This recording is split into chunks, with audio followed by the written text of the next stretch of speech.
Betrayal doesn't go unpunished. I grew up in an upper-middle-class family. We weren't filthy rich, not like multi-millionaires or anything, but we lived in a huge all-brick home with all the amenities. Mom wanted a tennis court, so Dad built her one. They both loved horses and owned 4, which were stabled on my grandfather's farm: 2 quarter horses, a pinto, and an Appaloosa. My dad, Andrew Davenport, is the COO of Donner Paints, Inc., which manufactures a variety of paint products. Donner Paints isn't one of the big 3 paint manufacturers, but is still a very large corporation competing in the top 10 in nationwide sales with numerous distributors. His annual salary was comfortably nestled in 6 figures, although I wouldn't learn what his actual salary was until I was much older.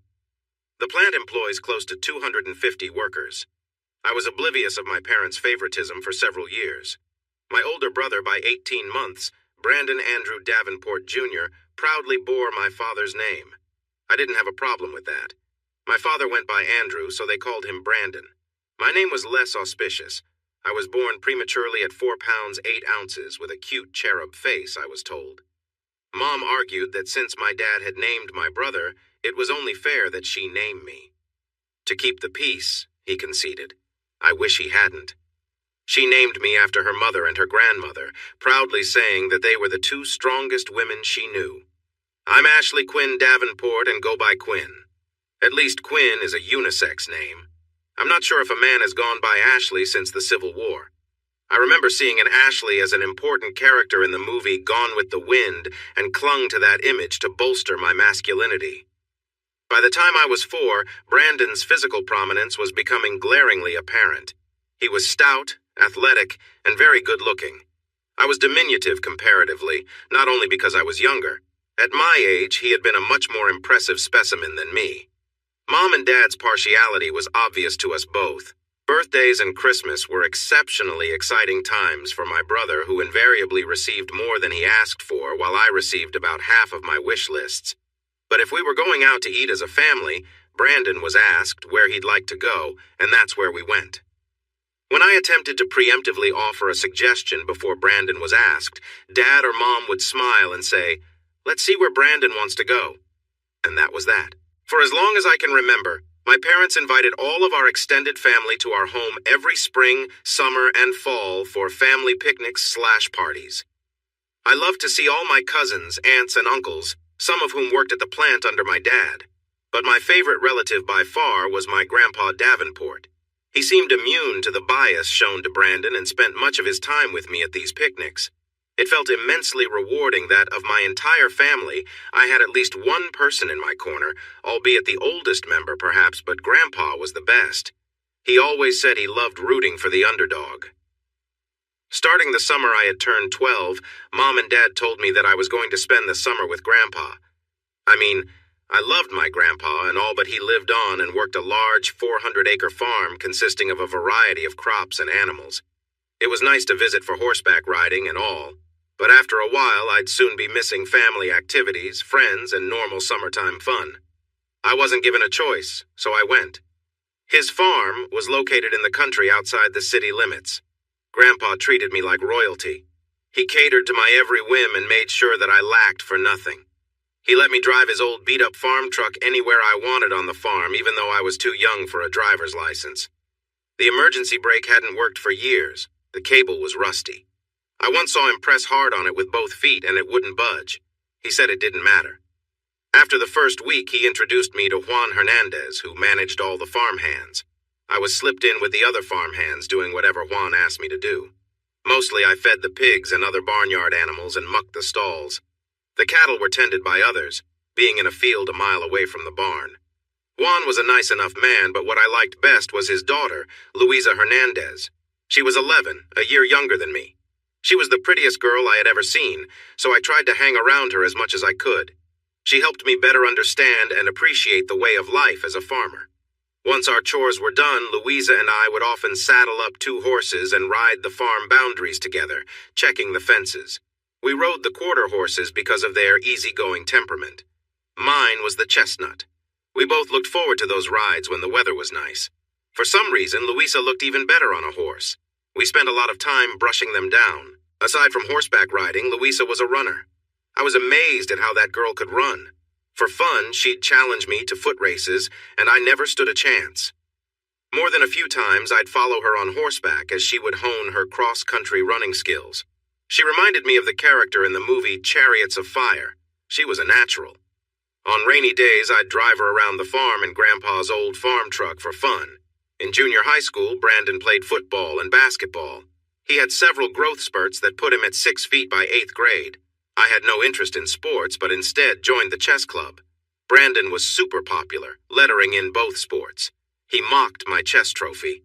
I merely accepted that's what brothers do.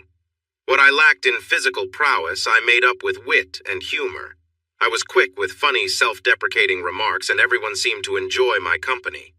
Brandon resented my growing popularity, but knew I'd never rise to his level, so he left me alone. Still, every summer, like clockwork, I was banished to Grandpa's farm. Don't get me wrong, I dearly loved him. He treated me more like a son than a grandson, but I wondered why Brandon never had to go to the farm. Life was never fair. High school was a whole new world. Brandon was now 6 feet 3 inches tall, with a muscled, robust body somewhere between Adonis and Hercules. His chiseled good looks drew the attention of every female within eyeshot. His strength made him the team captain. I must admit I was jealous of how well-liked Brandon was by the girls. He constantly dated but never had a steady girlfriend. He didn't need one. Nearly every girl in the school thought he was a dreamboat. During my junior year of high school, Jenny Creedmoor and I became fast friends working together on the yearbook committee. She was in on planning and design while I was one of 2 designated candid photographers. She was also a cheerleader. I was surprised to merit her attention in any way. I was barely average looking, unlike my brother. Unfortunately, my growth spurts never matched his. I topped out at 5 feet 6 inches. I was only an inch taller than Jenny, but still respectable. I'd seen Brandon as a senior ask many girls out casually, but I was sweating as I finally developed the nerve to ask Jenny out on a date. I nearly passed out when she said yes. After a couple of months, we were both smitten with each other. I asked her to go steady with me, to be my girl exclusively. She happily agreed as I slid my class ring on her finger. We frequently went out and talked often about our long-term future together. We agreed that after we both turned 18 during our senior year, we'd then give each other the gift of our virginity. At the end of that school year, my parents made a big production of Brandon's high school graduation. They wanted the whole family to attend his ceremony and honor his accomplishment, though he graduated with only a 2.4 GPA when he walked across the stage to accept his diploma. All the girls went crazy, applauding and cheering for him. Later that same afternoon, Dad drove us all to the VFW facility where he had rented their huge dance hall for Brandon's surprise graduation party. Every member of our large extended family was in attendance, along with about a dozen of Dad's close friends and co-workers from the plant. But what excited Brandon the most was the presence of 30 to 40 of his closest school chums, comprised mostly of girls. He was in 7th heaven. Dad had hired a live band for the event and had the entire celebration luxuriously catered with delectable food. Brandon received several congratulatory cards from those in attendance wishing him good luck for the future. Right after the evening buffet was served, Dad opened a garage door where everyone was herded outdoors. He proudly handed Brandon the keys to his graduation present and excitedly extolled its many features. It was a brand new Chevrolet Corvette Z06 with custom blue pearlescent paint. He touted it as the king of American performance cars. It sported 305-section Michelin Pilot Sport Cup 2R tires front and back. It had the optional carbon ceramic brake system and a 5.5-liter V8 670 GP engine with the quick shift, 8-speed dual-clutch transmission. This baby goes from 0 to 60 in 2.6 seconds. My brother was super elated to receive this gift. He immediately took my parents for a spin in it, but sternly informed me that I wasn't allowed to ever touch his new car. I was relieved. I wanted nothing to do with it or anything associated with him, and walked away with a grin on my face. While he was test driving his new wheels with Mom and Dad, I looked up his car online with similar features. MSRP was close to $75,000 for the car alone. When all the options and customizations were added in, it easily topped out at around $90,000. That was encouraging. I aspired to receive something similar when I graduate. I still had one more year to go. The best thing was, I was very much looking forward to spending another summer at Grandpa's farm this year. For the past 3 summers, Grandpa had surprisingly placed me in charge of the entire farm workforce. Over the years, he'd taught me every aspect of the farm that needed tending to, and trusted that I'd direct everyone to keep the farm running smoothly with my guidance. Juan Hernandez, the farm foreman who usually operated under the supervision of my grandpa, readily accepted my authority, and we kept the farm running efficiently. It didn't seem to bother him a bit that a teenage boy, young enough to be his son, was the summer boss. I had made fast friends with everyone who worked under my grandpa, and we all got along famously. Summers were extremely busy for us all with vegetable harvesting, pest control, fertilizing, and tending the orchard. I asked my grandpa once why he asked only for my help every summer and never Brandon. His vague reply was that I was a natural. Brandon doesn't have what it takes. There were times that I longed to be more than just a natural-born farmhand, but I never spoke a word of complaint to my grandpa. When I returned home from the summer at the farm, Brandon was packing to go to college. My parents somehow managed to get him enrolled in George Washington University in Washington, D.C. in their 4-year degree program in business administration. I looked them up. Annual costs would be over $40,000 per year. That ignited my excitement about where I may end up going after I graduate high school. Even if I was sent to George Washington University along with Brandon, it was a big campus. We could avoid each other and both come out with business degrees. That would nicely prepare us both for management positions in Dad's company. I was sure that Brandon was being groomed for that. My senior year in high school sailed by as smoothly as silk in Brandon's absence. Even though I wasn't a jock, I was still exceptionally popular due to my affability. I always showed great interest in anyone I was with at the time and did my best to treat others as I wanted to be treated. Many expressed how different I was from my brother and loved my lack of arrogance that he capitalized on. I had turned 18 years old back in February. Jenny's 18th had been in April of that year. The senior prom was to take place on May 25th. Jenny and I had not been intimate yet. We both decided to wait until prom night to give ourselves to each other. It would be a night we'd never forget for as long as we lived. During our senior year, Jenny and I had a standing date every Saturday night.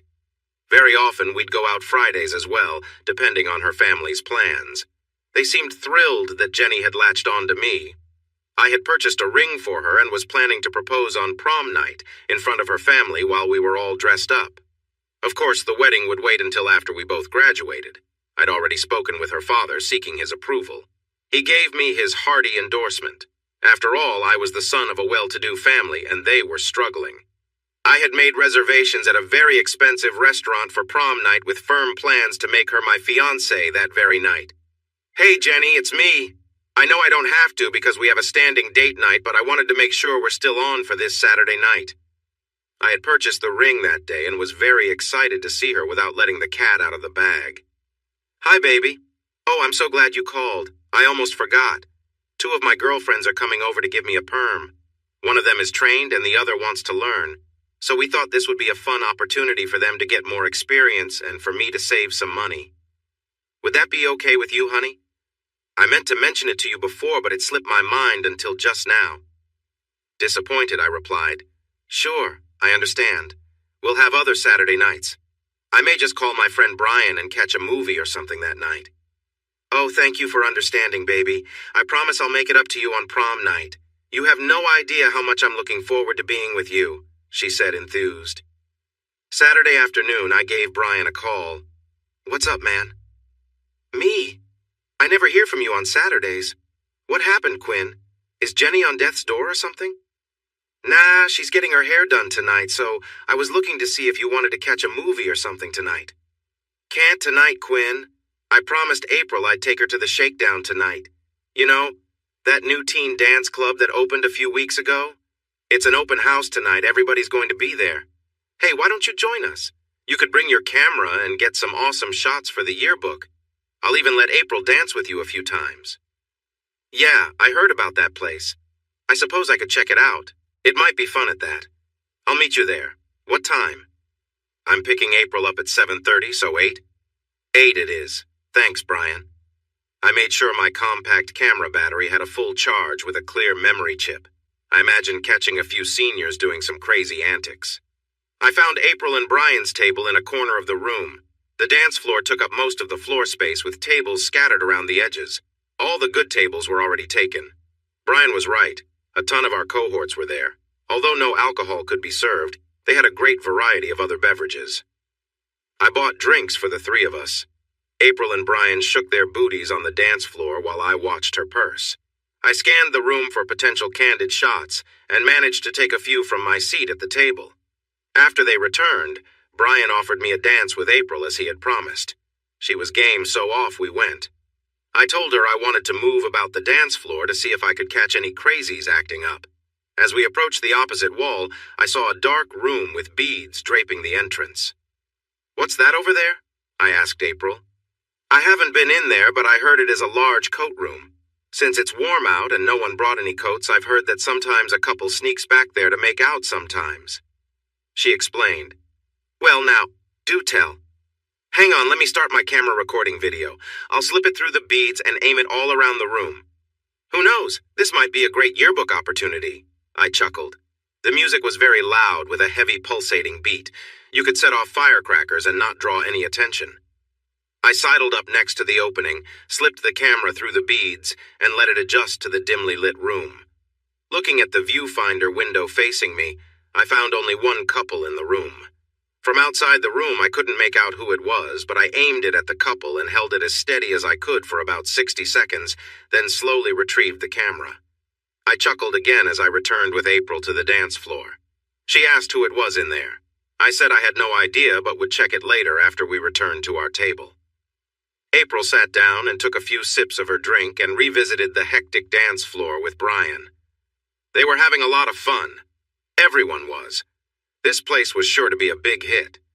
There were more than a few college students in attendance as well. After quenching my thirst, I decided to check out the video I had captured in the makeout room, as I now called it. It wasn't clear at first, but as the light adjustment and focus features of my camera kicked in, I started viewing crystal clear video of the action going on. A guy was standing with his back to the camera, and a girl wearing a yellow dress was on her knees and appeared to be giving him a blowjob. She was completely into it. I heard him come loudly as he groaned above the din of the music. After he was spent, I saw him step to the side as he zipped his pants up. He looked familiar from the back. She looked familiar from the front. It was Jenny. Damn! Shit! What was worse is the guy she was with was my older brother, Brandon. Damn them both. My first thought was that I didn't even know Brandon was back home from college. His collegiate year must have ended before my high school year ended. My second thoughts were that I had dodged a bullet. The ring in my bedroom sock drawer was going back to the jeweler tomorrow. Jenny lied to me. She lied to me so she could go out on a date with my brother tonight. She thought I'd be at a movie, so they thought I'd never know. Before that revelation, my brother and I got along okay and tolerated each other. That ends right here, right now. I have nothing but hatred for him now. He knew very well that Jenny was my girl exclusively. I guess he wanted to find out how exclusive. I waited until April and Brian returned to the table. I was responsible for her purse. They could tell that I was visibly upset. "What is it, Quinn? You look like you lost your best friend," Brian questioned. "I did, and a brother to boot. Jenny's cheating on me with my brother, Brandon."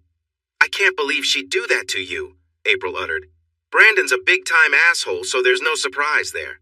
But Jenny, I just can't believe it." "Take my word for it. They're in the makeout room right now," I assured. "What are you going to do?" they asked in unison. "What I should have done a long time ago. I'm sorry, I'll be lousy company tonight. I think I'll split. You two don't need me spoiling your night. Have a great time." Brian nodded. "Are you going to be okay, Quinn? I can take April home and be there for you in your hour of need," Brian offered. "Thanks, man. I appreciate that. You're a great friend. But you and April stay and have fun." I made my way across the dance floor back to the makeout room. I slipped inside as unnoticeably as I could.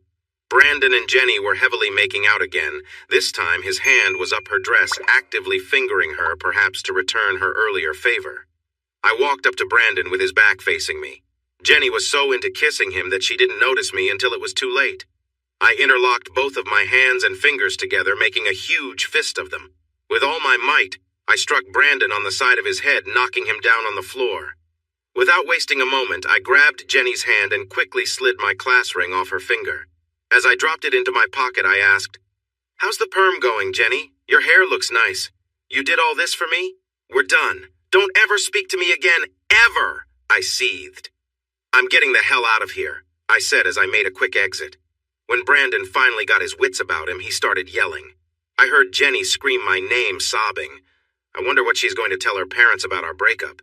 If they press me, I'll be more than happy to share the video with them. I rushed home and uploaded a backup copy of the video to an online email account that I alone knew about. I knew Brandon was going to complain about me blindsiding him to my parents. Before the golden boy could get there, I preemptively made my case for what little it was worth, so they could see that, in my view, I had a reason for my actions. I showed them the video recording. "Quinn, that's disgusting. Are you some kind of pervert? Who records something like that? Delete that memory chip this instant. This instant, do you hear?" my mother demanded. "Mom, I'll do as you ask under one condition. You'll do it because I said so. But what is your condition?" "If you and Dad will both admit that I had a legitimate reason for doing what I did tonight. I was going to ask her to marry me. Not anymore, I'm done with her. Think about it. If it was Brandon's girlfriend that I sexually seduced instead, would you agree that he would be justified to be just as angry with me?" They looked at each other. Then Dad contributed, "Look, son, we realize that this is a shock to your system. Jenny is a nice girl. Your mother and I agree, but she isn't the one for you. Maybe Brandon did you a favor by pointing out her character flaws. We'll talk to him when he comes in. I'll make sure he doesn't come after you for any retribution. Let's chalk this up to a big misunderstanding, okay?" That was as close to an apology by my parents for my brother's behavior as I was ever going to get. I removed the memory chip from my camera and handed it to my mom. "Here, Mom. You can delete it if you want to. If Jenny calls, I won't talk to her. Tell her anything you want. I guess you two and Brandon get everything you want again. I get shortchanged as usual. Tell Brandon he can have her all he wants from now on." Then I walked away to my room and shut my door. Mom and Dad remained silent, content that they had spared their golden boy the embarrassment of such an explicit recording. Brandon stormed in a while later, but true to their word for once in their lives, they prevented his recrimination. Jenny approached me in school the following Monday. "Quinn, I feel terrible about Saturday night. Please let me explain." "No, Jenny, I don't need any explanation, nor would I believe a word you say anyway. Please leave me alone. If you don't, you'll regret it. I'll see that your father finds out how you betrayed me." "I know that's a bluff. I don't believe you. Brandon told me the recording you made was destroyed." "Try me," I said as I walked away. And try, she did. Her father called me 4 days later asking what happened between Jenny and me. She had told him I broke up with her for no reason except that someone was telling lies about her, indicating that she was unfaithful to me. She postulated that another girl may be trying to steal me away from her. I sent him a copy of the recording. I never heard from her or her family again. The last few days of school, Jenny was around, but thankfully, she avoided the crowd I hung out with. I tried to be the bigger person. Although I could have trashed her reputation, I didn't. When my friends asked why we broke up, I said only that we disagreed on some important issues and left it at that. I didn't want to destroy her. I just wanted her out of my life. I realized that for the first time in a long while, I no longer had a girlfriend. Louisa would have occupied that slot nicely, but that was not in the cards. I hung out with my friends. Many of us went to the Shakedown Club for a night of fun. I never lacked a dance partner. Other guys trusted me with their girls on the dance floor because they knew me to be a person of integrity. But when it came time for the senior prom, I decided to make lemonade out of a lemon. I received Juan's blessing to ask Louisa to be my date for the event, and we had the most incredible time together. As she matured, she had become a raven-haired version of beautiful athlete Paige Van Zandt. She was a vision of beauty that floated like an angel. She told me that her amazing dress was a gift from my grandpa. I made a mental note to thank him later. My high school graduation was only 10 days away. I finished my exams and did very well. I focused intently on my studies now that Jenny was no longer a distraction. My parents noticed that I was not speaking to my brother but didn't make an issue of it. I would avoid both Brandon's smirks. and running into any of Jenny's friends over the summer. What I most looked forward to over the summer was seeing my BFF again. Although I had always been the perfect gentleman around Louisa, her father, Juan, came to me soon after I arrived after he noticed that we were hanging out a lot more together than usual. "Quinn, you're a fine young man with a good heart. My Louisa is the same, a great girl with a good heart. I wish it was otherwise, but the two of you are from different worlds. You come from wealth. My Louisa comes from this farm life, and it will always be so. Your family would never allow the two of you to be together. You have shared with me many times how they run roughshod over you and control your life. It is my job to protect Louisa. I do not want her heart broken. She really cares for you, maybe even loves you. I need you to keep your distance so she doesn't hope for a future that will never be. Will you help me protect her?" As sad as those words were for me to hear, I realized that they had a ring of truth to them. I acknowledged Juan's wisdom and told him I would do my best to honor his wishes. Although Louisa and I both now realized that we would never be together, I made sure that she knew that I treasured her as my best friend. I never once asked her for sex. I respected her and her father far too much for that. Suddenly, I was hit with a ton of suspicion. Juan was right. My parents never fully embraced Jenny. Were they somehow complicit in Brandon's seduction of my girlfriend? That thought rankled me. Am I nothing more than a puppet? Mom and Dad urged me to stay in close contact with Brandon since we were brothers, but I had zero interest in doing that. As a result, they constantly updated me on everything that was going on with him. I feigned interest for their sake, but never offered comment. I realized that I should have expected it, but it still shocked me that my parents couldn't make it to my high school graduation. Brandon had returned to GWU for their graduation ceremonies. He was going to be a marshal carrying a flag leading groups of graduates at GWU's commencement to their seats, and they simply wouldn't miss that for the world. They nearly insisted that I skip my graduation and ask the school to mail me my diploma so that I could be there to support my brother. They relented after seeing my saddest puppy dog eyes and left me behind. I was shocked to see Grandpa and every one of the farm hands and families in attendance at my graduation ceremony. They all made me feel loved. Louisa asked me to point out Jenny, which I did. She glared at her until we left. Grandpa treated us all to my surprise graduation party at his farm. In addition to the farm workers, every single member of my extended family was there complete with children, except for Brandon and my parents. Not a single person asked me about them. I thought that was odd. There must have been 100 people in attendance. The party went on all afternoon and included a huge barbecue dinner. Everyone was stuffed. I received numerous gifts and dozens of cards loaded with money.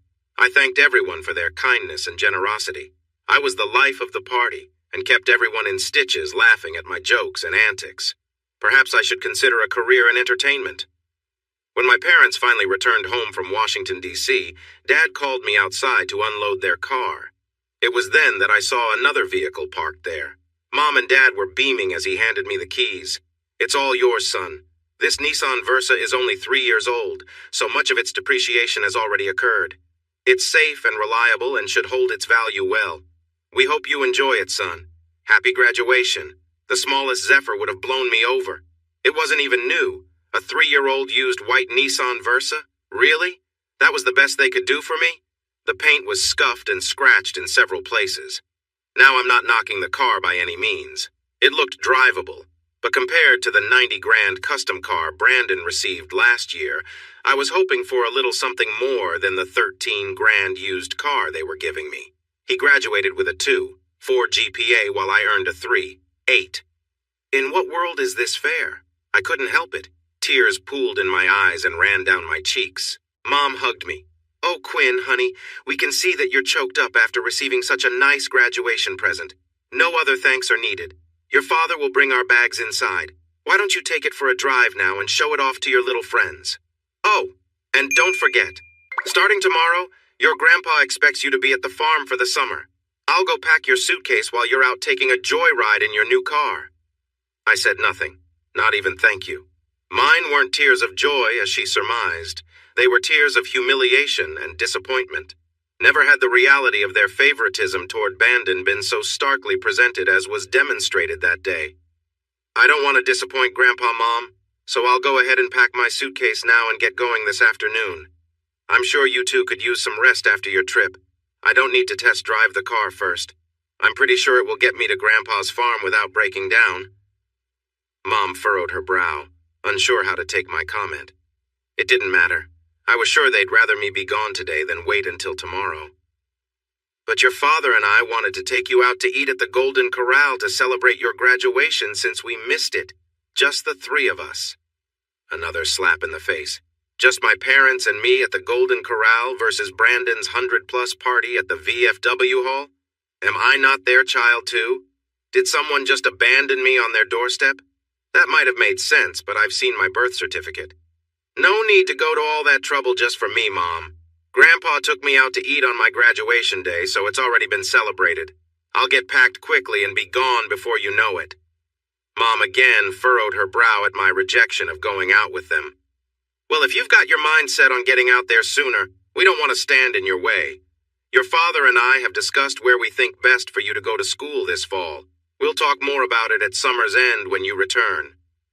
After the disappointing car gift, I had no reason to hope of being sent to GWU with Brandon to pursue a BA degree. I pushed all hopes to the back of my mind to avoid thinking about another letdown. Though I arrived early, Grandpa was elated to see me. He was much more of a loving parent to me than Mom and Dad combined. Not only that, but I couldn't wait to catch up with Louisa if I could catch her. Her running skills had improved even more. She was the star of her school's track team and had won many trophies. Sometimes she'd let me win a foot race to assuage my ego. She was the kindest girl I had ever met. We saddled up and were soon roaming the many fields of the farm. That summer was one of the best of my life. I don't think I drove my Nissan a single time over the summer. Grandpa insisted that I drive his Cadillac anywhere I needed to go. After Juan's admonition, I played it straight with Louisa. I told her of her father's concerns, and she disappointedly understood. We both avowed to be each other's besties regardless of whether or not we could eventually marry, but we did discuss what we valued in a potential mate. There was no doubt we loved each other, but recognized the limitations we both faced. There was an abandoned quarry about 15 minutes from the farm. Everyone in high school and college had been there to party and make out. The owners got wind of the activity and pumped the water out at regular intervals to prevent its popularity as a swimming hole. They didn't want liability for drowning incidents. I took Louisa there more than once for a picnic. All of the farm hands worked their hearts out for me that summer. Grandpa asked me what I had said to them to motivate them to such an extent. Productivity on the farm had increased by nearly 20%. I told him that I merely treated them as I would like to be treated myself. His knowing smile and pat on my back were reward enough.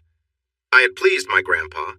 I didn't realize how much about life I was learning from this amazing man without taking a single class. At summer's end, I returned home. Brandon was there, of course, preparing to leave for his second year at GWU.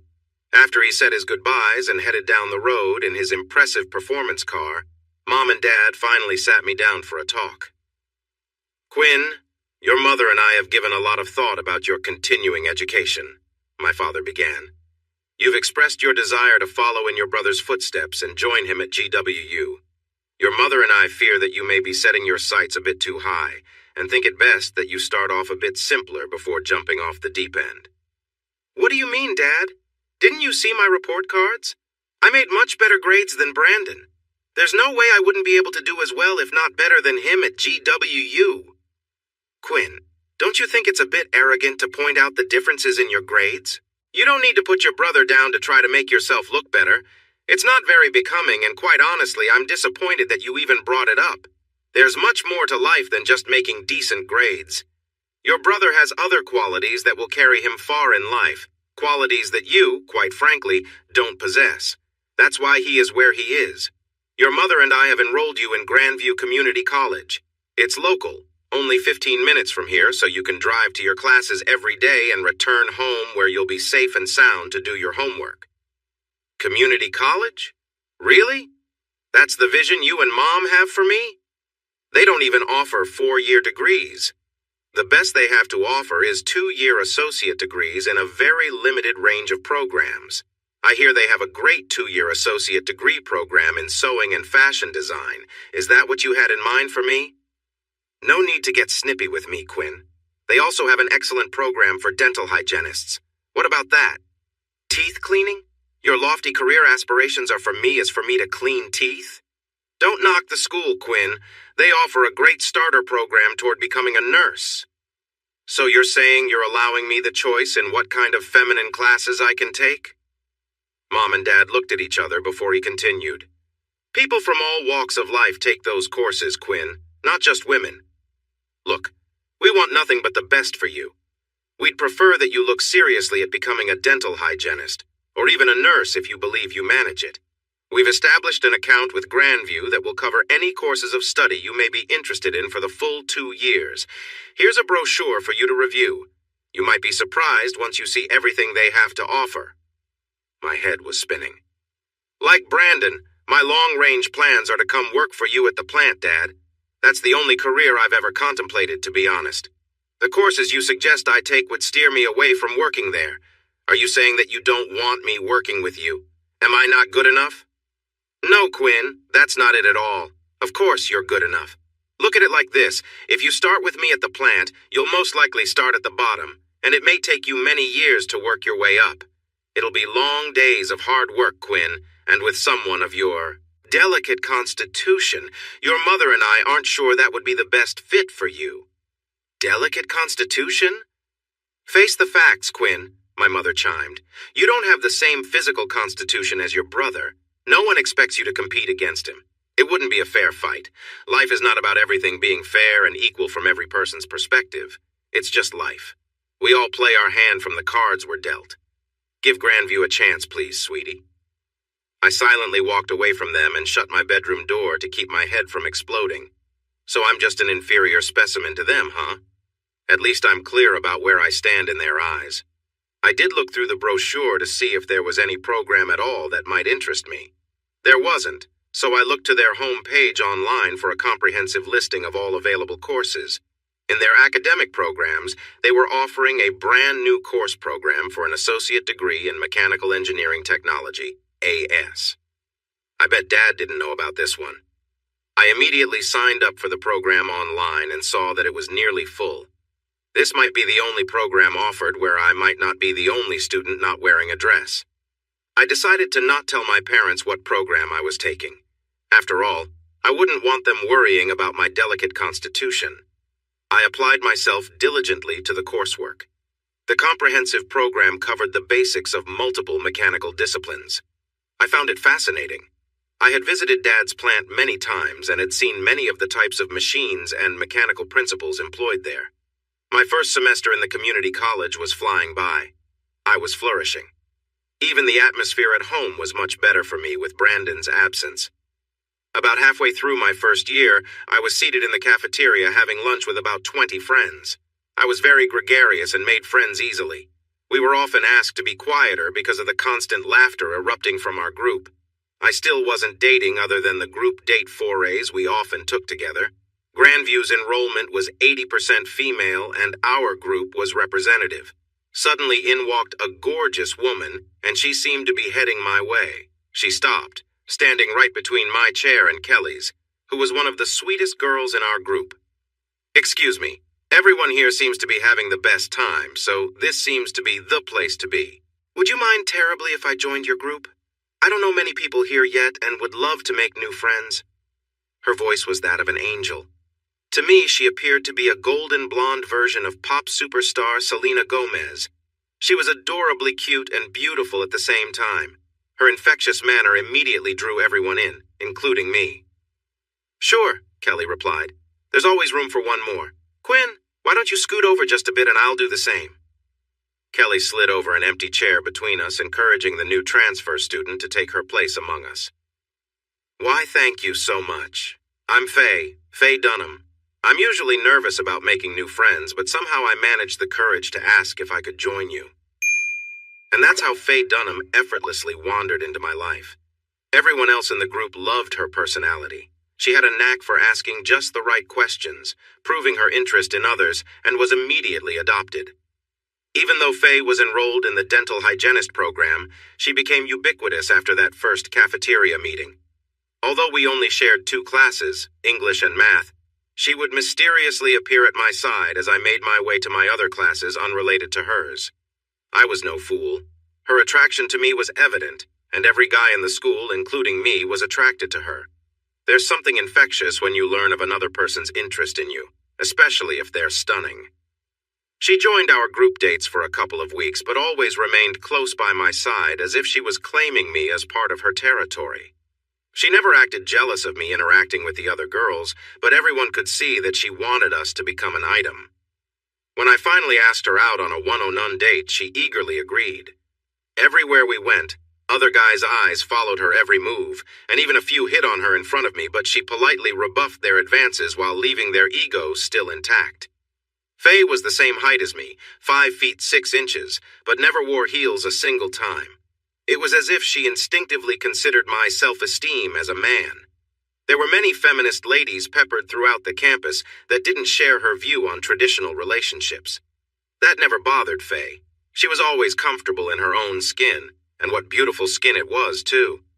At times I wondered why she showed such interest in me, but didn't want to look a gift horse in the mouth. My parents adored her.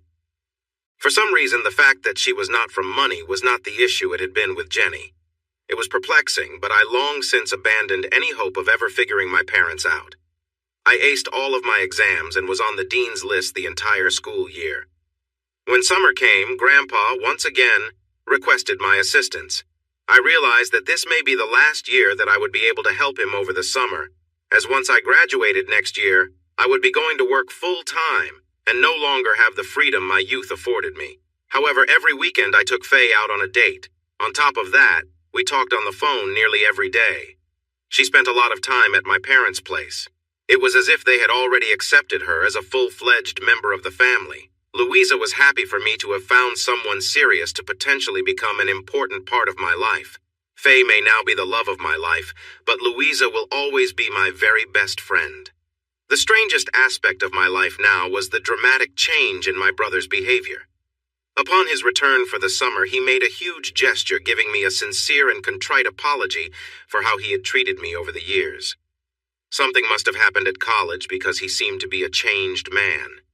It was as if the seed of hope was breaking through the soil and into the light. Faye and I double-dated with Brandon and his flavor of the week a few times. He was always congenial and respectful toward me. I looked for any signs that Faye developed eyes for him, but she remained focused totally on me. Brandon never made any inappropriate comments toward her either. He seemed to be a new man, and I was glad of it. Brian and April tied the knot that summer, and he asked me to be his groomsman. Faye went as my +1. Although I didn't ask, April offered that Jenny was going to an out-of-state university, so I didn't expect to run into her, nor did I care to. Let sleeping dogs lie.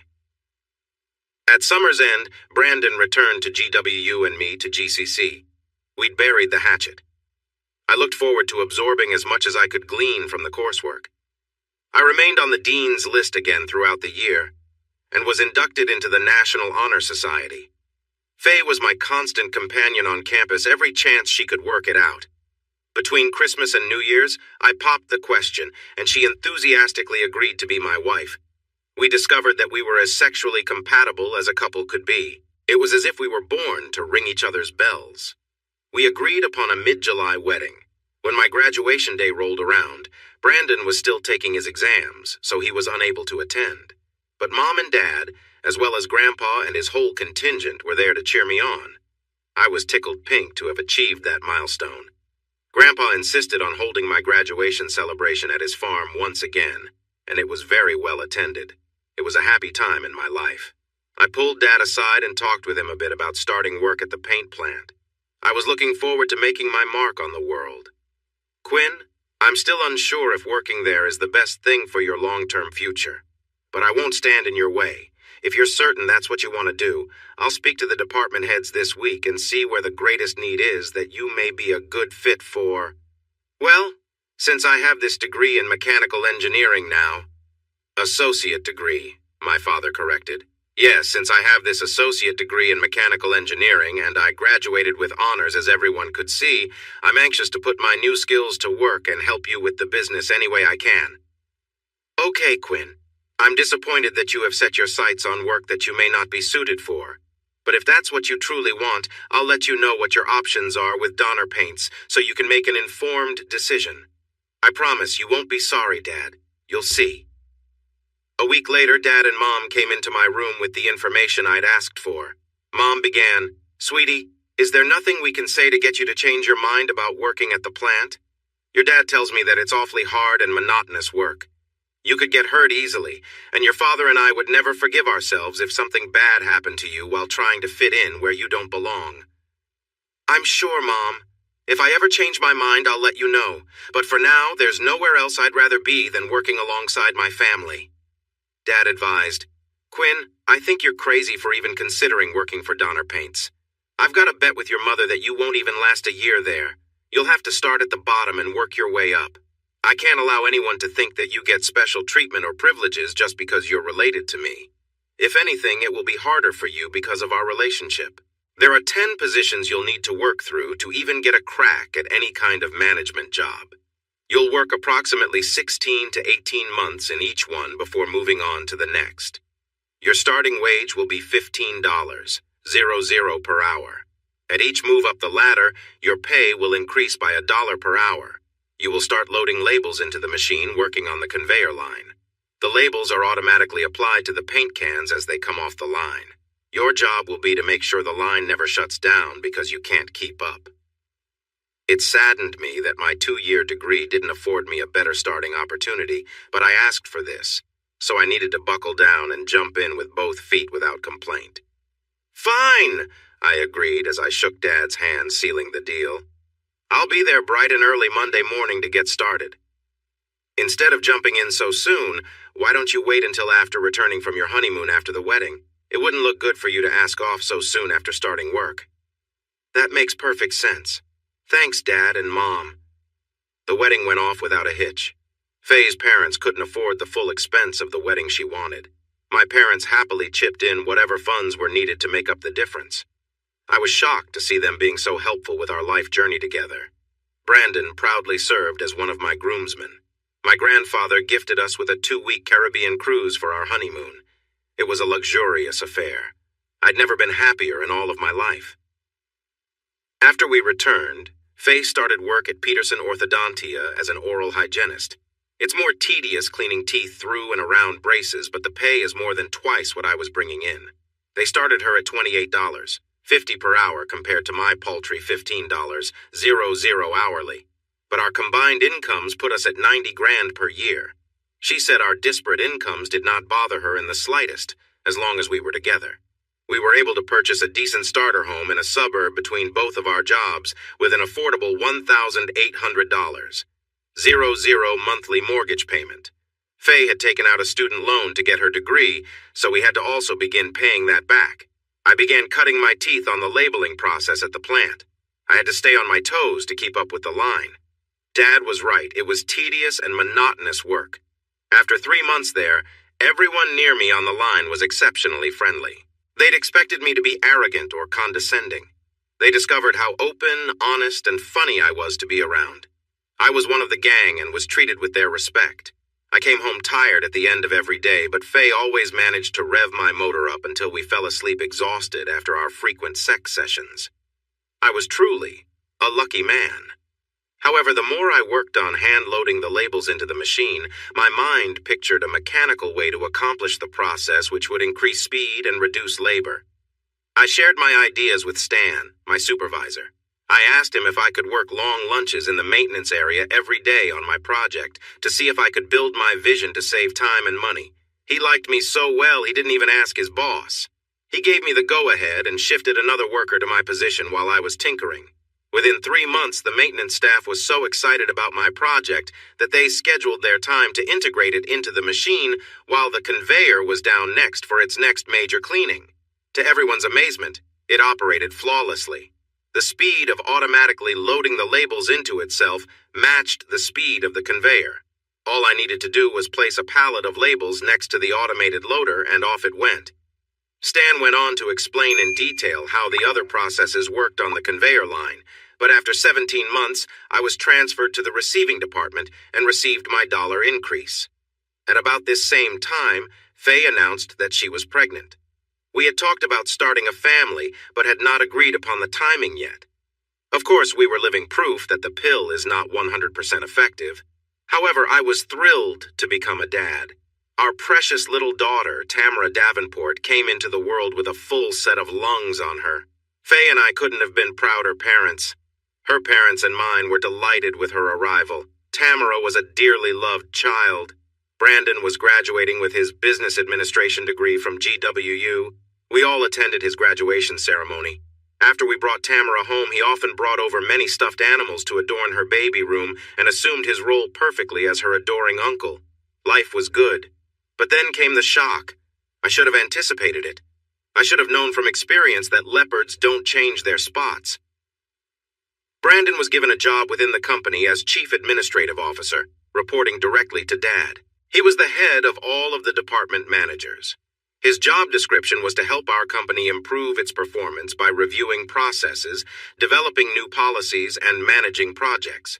In essence, he was my boss's boss, with a starting salary of $134,000, 4.5 times my annual income. When I confronted Dad about the contrast between Brandon and me, he simply explained that Brandon's 4-year BA degree made him eligible for the upper management position. He said also that I should be proud of my brother's accomplishments, saying I was over-expecting my ambitions within the company given my limited capabilities. He urged me to look elsewhere if I was unhappy with my present situation. I was determined to prove my worth in my father's eyes. I don't know why, but I was driven to attain parental approval. Surprisingly, Brandon never lorded his position of authority over me as I had expected him to do. On the contrary, he was always quite nice to me. I have no idea what induced his change for the better, but I warmed to his newfound maturity. We grew even closer as a result. During my time in the receiving department, storage space for pallets of powdered ingredients utilized for paint mixes was at a premium. We had plenty of large tanks in the basement to dump and hold the various latex and alkyd liquid ingredients, about 12 in all. Pallets of bags of chemicals used took up all of the floor space. After several months working in receiving, I convinced my boss to invest in a set of heavy-duty storage shelves, similar to those used in the big box stores, but even heavier duty. He had a budget surplus, so I eventually convinced him to purchase and install them along a back wall. He soon saw the wisdom of my ways and convinced Brandon to spring for more of the shelving units. Doing so quadrupled our storage capacity and sped up production. Limitations of powdered products were no longer the controlling factor in the size of batches we could run. Again, productivity increased as a result. Next, I was moved to conveyor can loading and was now paid $17, 00 per hour. Along with 3 others, I hand-loaded the empty paint cans into the conveyor system to receive the paint product. As before, the light bulb came on in my head and I was permitted to explore the development of an automated loading system, similar in theory to my label loading modification. This was much more complicated than the label loader. It involved seeing eye robotics. I was allowed to build a prototype for the station I loaded. When it was installed, my boss had kittens over it and pleaded for the funds to build 3 more just like it. Product line efficiency was increased yet again. Faye told me how proud she was of my creative abilities. She made certain that I was well rewarded intimately every night. I was a happy camper. 18 months later, I was moved to line flushing and cleaning. After a batch of product was run, the lines had to be completely flushed and cleaned to ready them to deliver the next batch of a different paint product. It was a time-consuming process to prevent cross-contamination to ensure the highest purity and quality of the product. I asked my supervisor for permission to install a set of parallel distribution pipes. In this way, using 3-way changeover valves, the next batch of different product could be run immediately, while the contaminated lines were flushed and cleaned with the product line still running. It was a huge success. With 4 lines running simultaneously, the previous can loaders who were no longer needed shifted to line flushing on an almost continual basis. Production again was greatly improved. I loved my family life. Tamara was a handful as a toddler, but when she put her arms around my neck and told me that she loved her daddy, I melted into a puddle every time. My next position was in the filling station. I monitored and made adjustments to ensure that the correct quantities of paint were accurately delivered to each can. There wasn't a lot of improvement I could see in that department, but our production runs were now limited by our fill times. I suggested we add 4 more filling nozzles, which allowed the filling of 8 cans simultaneously instead of the original 4. Doing so on all 4 lines immensely sped up production yield for each day.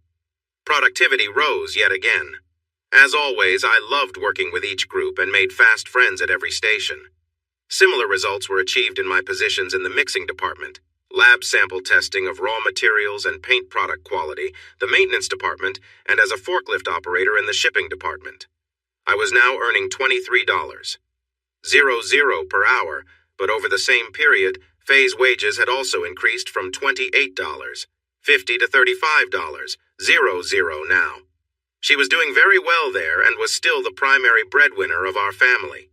Tamara was now 13 years old and had me wrapped around her little finger. The only tiffs Faye and I had about money was the exorbitant amount she spent on clothing. Even though she wore scrubs over her clothes in the orthodontia office, she always purchased very expensive dresses and clothing to wear to work. She bought costly, sexy lingerie that I never saw her wear, but she just had to have. Some women have shoe fetishes. Faye's fetish was women's clothing. I couldn't counter her argument that since she earned more than me, she should be able to buy whatever she feels necessary to meet her perceived needs. That notwithstanding, she never left me with any unmet sexual needs. Some couples can get into a rut. We never seemed to do that. She was a tigress in bed. A year later, I was transferred to warehouse product distribution trucking, basically. Our plant was located within an older industrial development, and there was no room for expansion. Years ago, 3 additional large warehouse spaces had been purchased in different parts of the county, beyond city limits to avoid city property taxes. I was paid to train for and secure my commercial driver's license credentials. I would make daily runs back and forth between the plant shipping department and directed warehouse locations for the particular product I was ferrying. The paint products would then be redirected all over the country to our various vendors. We'd recently celebrated Tamara's 14th birthday, and she had a slumber party to celebrate it. Needless to say, with a house full of teenage girls, we received very little sleep that night. I had just completed a full load run from the plant to the warehouse and dropped off the trailer to be unloaded as their time permitted. I was on my way back to the plant without a trailer when the truck engine bogged down and quit on me. It refused to restart. It was an older model, and I believed it to be a transmission failure. My boss called a towing service to haul the truck to the service center that we normally use. He sent a runner to drive me back to the plant. Since it was nearly lunchtime and I had no truck to continue driving, he told me to take the remainder of the day off with pay. Not needing to be told twice, I jumped in my car and headed home, figuring I'd make myself a bite of lunch, relax, and wait for my girls to come home to me. Our modest home has no garage, but it does have a decent-sized carport. I was puzzled to see 2 vehicles in my driveway. One belonged to my wife and the other to my brother, Brandon. I thought that perhaps he was dropping something else off at the house for Tamara, because he was always dropping by to give her things. But in the middle of a weekday, I entered my home expecting to find them in my living room or kitchen, which were near the entrance, but found no one. Rather than call out to them, I instinctively performed a quiet search due to my befuddlement. As I approached the master bedroom, I could hear the obvious sounds of intense orgasmic release from an enthusiastic amorous couple. The bedroom door was not quite closed. I could see in, but didn't think they could see me through the crack. My wife, Faye, and my brother were finishing up having sex in my bed. In hindsight, I wish I had thought to record the encounter on my cell phone, but I was so distraught and upset upon discovering this, my mind nearly went numb. This was reminiscent of him and Jenny years earlier. As many couples do after experiencing such a passionate release, they rested there on the bed and began small talk. Emotionally, I felt gutted, but my brain wanted to hear anything that was said for clues as to why this was going on behind my back. I knew that Brandon was a snake, but Faye's betrayal cut me to the quick. The 2 naked bodies were still catching their breath as my brother spoke first. I know I agreed to this, but I'm getting tired of sneaking around every time we get together to have sex. How many times have you told me you love me more than him? Don't you love me enough to leave him and marry me? Yes, of course I love you more, silly. And his dinky penis doesn't hold a candle to your big woman-pleasing wand. You have no idea how many orgasms I've faked for him, but a deal's a deal and we both made a deal and we need to stick to it. My loving wife cooed. I know, but how long do we have left? I have a huge house for us with every amenity. I hate seeing you living in squalor here with Quinn in this dump. Tamara is 14 now.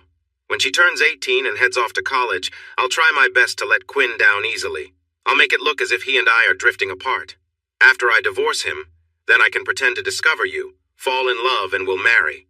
Tamara will see it as a natural transition and only see you in a positive light. If she found out that you are her biological daughter before then, and learned that we betrayed Quinn, who she calls her father, she may hate you and draw closer to him. We have to play this out delicately to ensure Tamara's smooth transition of love from Quinn to you. I know, you're right. I just hate being called her uncle when in fact I'm her real father. You're worth the wait, Faye. I would have married a lesser woman long ago had I not had your love and the promise of you becoming my legal wife. Spiritually, we've always been married, but I want that piece of paper that confirms it legally. And you'll have it, sweetheart. I swear it. You have almost all of me now. All Quinn gets is leftovers and sloppy seconds. I could bear it no more. Rage filled me to overflowing. I was ready to go in there and kill them both. But then I remembered Tamara. She may not be my biological daughter, but I'm the only father she's known since birth. If I killed or even hurt them, I'd go to jail and Tamara will have lost both parents. I decided to act later when I had a cooler head. I silently backtracked to my car, left to get some lunch, and gather my thoughts. As angry as I was, tears still escaped my eyes. This was way worse than Jenny. Tamara isn't my flesh and blood daughter. No wonder he played the loving uncle. He was ingratiating himself in her life, readying her for the transition. I was about to upset their precious timetable. I threw my lunch away because I couldn't eat, even though I knew I needed to. Although I didn't want to embroil my grandpa in my family drama, he was the only one whose advice I could trust. I called and told him that Faye and I no longer wanted the same things from marriage and that we'd soon be parting ways. I asked him for a reference for a good divorce attorney without asking me any more questions for the time being. He expressed his sincere sorrow for my situation, thought for a moment, put me on hold to make a call, and connected me via a conference call with Mr. Henry Lockwood of Lockwood & Sons. They were a prestigious law firm in the city. Mr. Lockwood assured me that he would personally handle my case and represent me to the best of his ability. We made an appointment for the next day at noon. Upon Grandpa's advice, my next stop was the bank. I immediately withdrew half of the cash from both our checking and savings accounts and had my name removed from all joint accounts. The bank wanted me to open another account. I just wanted the cash for now. We had 4 credit cards, 1 in each of our names and 2 in both names. I canceled the 2 in both names after paying off a small balance that was on one of them. I returned home at my regular time. Faye was already preparing supper for the 3 of us. I went straight to Tamara's room where she was doing her homework. I gave her a loving, reassuring hug and spent my time helping her finish. She was now the only bright spot in my life. After I took a shower and changed, Faye asked me why I seemed so jittery and upset. I explained that my truck had broken down earlier, leaving me stranded for a good while before things got sorted out. I didn't want to have any confrontation with Tamara present. She seemed to accept that excuse. At bedtime that night, she made no move for sex, and I was relieved. I would never touch her intimately again. When she said, "I love you," as we laid down to sleep, I merely replied, "Good night." The next 2 nights, Faye tried to initiate sex. I said that I wasn't in the mood. She tried vigilantly to engage me in conversation about what was wrong. I merely acted despondent, which was a valid emotion. I offered no further clarification. Whether she suspected I knew something or not was immaterial. She dressed seductively. I ignored her, something I had never done before, not once. I took that Friday off from work. I left home early, giving the appearance of going to work, but returned after Faye left for her job. My first task was to change the entry locks to the house to prevent any unwanted incursions. I suspected she had given my asshole brother a key.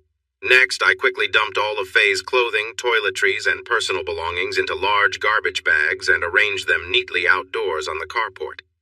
Mr. Lockwood was both fast and efficient. After my initial meeting with him, he had Faye served that morning at 10 a.m. at her work. I had no idea what her reaction would be, nor did I care. I instructed Mr. Lockwood to make sure that Faye understood that I would never talk with her except in his presence, and the presence of her attorney. It was soon obvious that she paid no attention to that instruction. After I ignored her cell phone calls, she must have called the plant to reach out to me. I feel certain that she followed up with Brandon when I was unavailable. Brandon would quickly discover from my supervisor that I had called off that day. I expected her to show up fairly soon. It was clear that I had underestimated the impact of having her served. 3 cars soon pulled up together in my driveway. It was Brandon, followed by Faye, and then my dad. Truly a family affair. I went back inside the house and locked the door. Faye tried her keys, then Brandon took his turn at the new locks to no avail. They began pounding on the door and yelling at me to let them in. I yelled back, "Shut up, all of you! If all 3 of you will step back 20 feet away from the house, I'll step out on the porch to talk. If not, I'll call the police on you for disturbing the peace." They received the message and stepped back in unison. I nervously pressed the door open and stepped out onto the porch, prepared to make a hasty retreat should one be required. The 3 of them looked both anxious and angry. Faye started it off. "Why, Quinn? Divorce papers? Out of the blue? Embarrassing me in front of my colleagues? Haven't I been a good wife to you? What's this all about?" she argued. "Why wait, Jenny?" Faye knew that my calling her Jenny was my sarcastic way of calling out her betrayal with my brother as Jenny had done. "I'm merely helping you both by giving you exactly what you want and saving us all a lot of time." "You're talking crazy, Quinn. Both? Who both? What do you mean?" she urged. "Now that our divorce proceedings have begun, you can move in with this rotting pile of shit ex-brother of mine, marry him, and never have to fake another orgasm with me. I won't stand in your way. I've tossed all your belongings in these garbage bags. If you don't take them, the garbage man will. Now get the hell out of here, both of you motherfucking backstabbers, and don't ever grace my door again," I yelled. Brandon chimed, "After everything we've done for you, this is the thanks we get? I won't let you talk to her like that, you useless pansy." Quinn, Faye called out emphatically. "Oh my God, no. I won't ever have to talk to either of you ever again as long as I never see either of your ugly faces for the rest of my life. Take your lying, backstabbing bitch whore with you, asshole. And Dad, please tell this sack of shit that he's forever dead to me.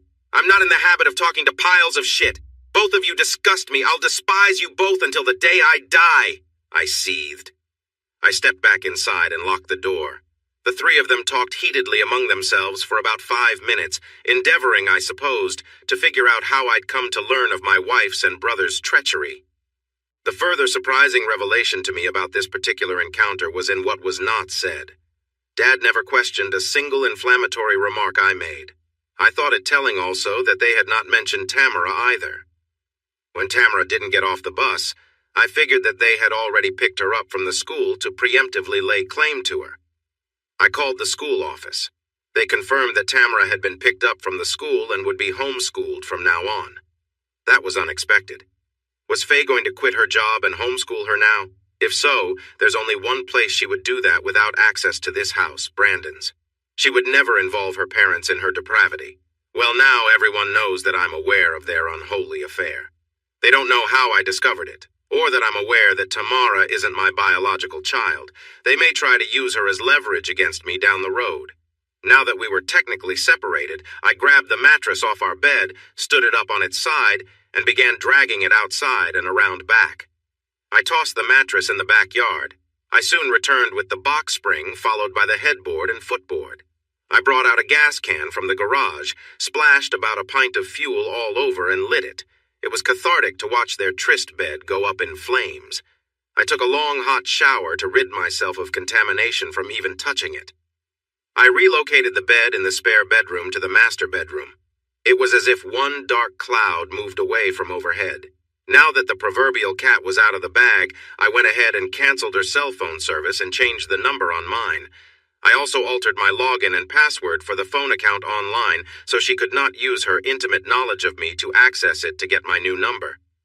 The silence was golden. I wondered what kind of lies they would feed Tamara. Mr. Lockwood advised me not to verbally engage them until a custody arrangement had been agreed upon. Given the temerity of Faye and Brandon's betrayal, he advised that we go by the book and take no chances of being further manipulated. I completely agreed. I returned to the plant Monday morning, fully expecting to be fired at Brandon's insistence. Dad was waiting for me when I reported to my supervisor's office for my day's run assignments. As the COO, he has access to anyone anywhere. Besides, he wasn't my nemesis. Brandon was. "Quinn, I'd like to talk to you for a minute, please." "Sure," I tersely answered. "Quinn, I don't know what happened to cause you to take the measures you did last Friday and say those horrible things. As you can imagine, tempers have flared all weekend, and we're all pretty upset about this whole debacle. However, I want you to know that business is business, and personal issues have no place in business. I've instructed Brandon to stay away from you as much as possible and avoid interacting with you. I want you to know that even though I don't pretend to understand any of this, your job is secure as long as you continue the excellent work you have always given us. Brandon will leave you alone as long as you reciprocate. I don't want any nasty family matters becoming fodder for gossip in this plant. Is that clear?" "Yes, sir," I respectfully responded. A week later, Mr. Lockwood had arranged for Faye and me to meet for mediation to discuss custody arrangements before getting to divorce issues. We were not allowed to have our respective attorneys present during mediation. It was only to be the three of us. As I was headed to the meeting room where the mediation attorney would meet with us, I saw my ex-brother seated in the lobby. He acted as if he wanted to speak to me, but I completely ignored eye contact and entered the room where Faye was already waiting. She and I were seated on opposite sides of the table, facing each other while the mediator sat at the head. Faye opened, "Hi, Quinn, you look good. Tamara and I miss you terribly. We both want you to come home." The mediator awaited my response to gauge the atmosphere of the room. I remained silent. The mediator had not yet spoken directly to me. "Thank you both for coming. My name is Sheila Gordon. I'm an attorney empowered by the court to conduct these custody mediation proceedings in an attempt to arrive at a mutually agreed-upon custody arrangement that will save time in the courts. I sense that the atmosphere between you is terse. I assure you that I've seen it all. We're not here to settle divorce or personal issues. Our sole purpose is to hammer out how 14-year-old Tamara Davenport will spend her time. In the interest of decorum, let's start with you, Faye. May I call you Faye?" Faye nodded her consent. "Thank you. Please explain to me what you would like to see in the way of custody." Faye began. "I love Quinn with all my heart. I forgive him for everything. I only want the three of us to be together again. Then he can see our daughter Tamara every day. There's no need for any custody agreement." "Faye, I realize you may still have deep feelings for Quinn, but that's not why we're here. In the pre-filed petition, as you know, he's asking for 50/50th shared custody of your daughter. Are you saying you're amenable to that? If he'd just come to his senses and allow us to return home where we belong, he could see her every day, just as I said. He's the one who kicked us out. He's the one who needs to put us back together." "I'm sorry, Faye. What you're asking is not within the domain of these proceedings. Quinn's petition requests that the two of you split Tamara's time by alternating weeks. Do you agree to let him have her for a week, and then you have your week with her and so forth and so on?" Faye became indignant. "Send my daughter away half the time? Hell no, that will never happen. It's either all or nothing, Quinn. Either you take us back as I ask, or you'll never see her again. Do you hear me? All or nothing?" She angrily iterated. "That is an unreasonable position, Faye. Let me warn you, if you cannot arrive at mutually agreeable terms for Tamara's custody during these mediation proceedings, then the court will be forced to order an arrangement that they believe to be in the best interest of the child. Terms that both of you might not be happy with. But once the judge makes a ruling, that will be the law. Now, after hearing what I just said, are you open to making Quinn a counteroffer that you can agree with? Give me something to start with, Faye. Anything." Faye sat there in stark silence. Sensing the impasse, Sheila commanded, "Here are legal notices I am serving you both. 4 weeks from now, you are both to report back here to this same room to give this a second attempt. Faye, I suggest you think long and hard about what I said. If you cannot come to an agreement here concerning Tamara's custody, then a judge will make an arbitrary ruling for you. At least here you have a say. In court, you will not." Faye angrily looked at me and spat. "Get over yourself, Quinn. The only way to see Tamara again is to reunite us all and resume our life together. Why don't we both set aside our pride for her and do what's best for her? She needs both of us in her life every day, at least until she's 18. I looked at Sheila. Miss Gordon, isn't it customary that ladies go first? Please have her leave and I'll wait for 10 minutes to avoid further confrontation. I must say, Quinn, I wish all of my clients were as poised as you. Yes, Faye. Please leave now. Quinn will wait here with me for 10 minutes as a deputy escorts you to your car to leave the premises. There will be no ambushes, not on my watch. Fine. Be an asshole. You never had it so good before me, and you never will again. Think about that. Faye finally turned and left in a huff. The next day, Mr. Lockwood informed me of mandatory marriage counseling sessions mandated by the court. He indicated that Faye had the backing of a very high-powered attorney with strong connections to many judges. He suspected some palm greasing was going on, but could never prove it. He was unable to reduce the number of mandated sessions, 10 total, twice per week. But he did manage to wrangle us into choosing the counselor. He gave me the name of one he trusts to be fair, which was the best he could do. I was to report to the counselor tomorrow at 6 p.m. He warned me not to become belligerent, but not overly cooperative either. Now I have an idea of how a tightrope walker must feel. Brandon was again waiting in the lobby upon my arrival. He stood and acted as if he wanted to say something to me. When I again ignored him, he wisely remained mute. I have no idea why he would support Faye reconciling with me. It was baffling, to say the least. I sat as far away from Faye as possible, much to her chagrin. She tearfully pleaded her case. Her undying love for me would never be extinguished. Yada, yada, yada. She begged me to tell her what I think I know and how I found out. So I calmly recounted the whole sordid story, sparing no intimate detail. She was sobbing uncontrollably as I exited our first session. Brandon rushed to her side when he heard her cries of anguish as I left. Why? Why in the world would my rejection pain her so much when she obviously loves the asshole more? Nothing she says or does makes any sense. In all of the subsequent counseling sessions, Faye demanded physical proof of my accusations. Aside from the fact that I was an eye-ear witness, she touted my lack of audio-video recorded evidence to support my purported accusations as mere jealous speculation, an overactive imagination, or even nightmares. When I suggested that Tamara be DNA tested to determine her biological parentage, she said I was crazy and only wanted to hurt our innocent child, making her a pawn by my unfounded allegations. Needless to say, neither of us made any headway, and the counseling sessions were an abject failure. With the counseling sessions behind us, my main focus returned to Tamara.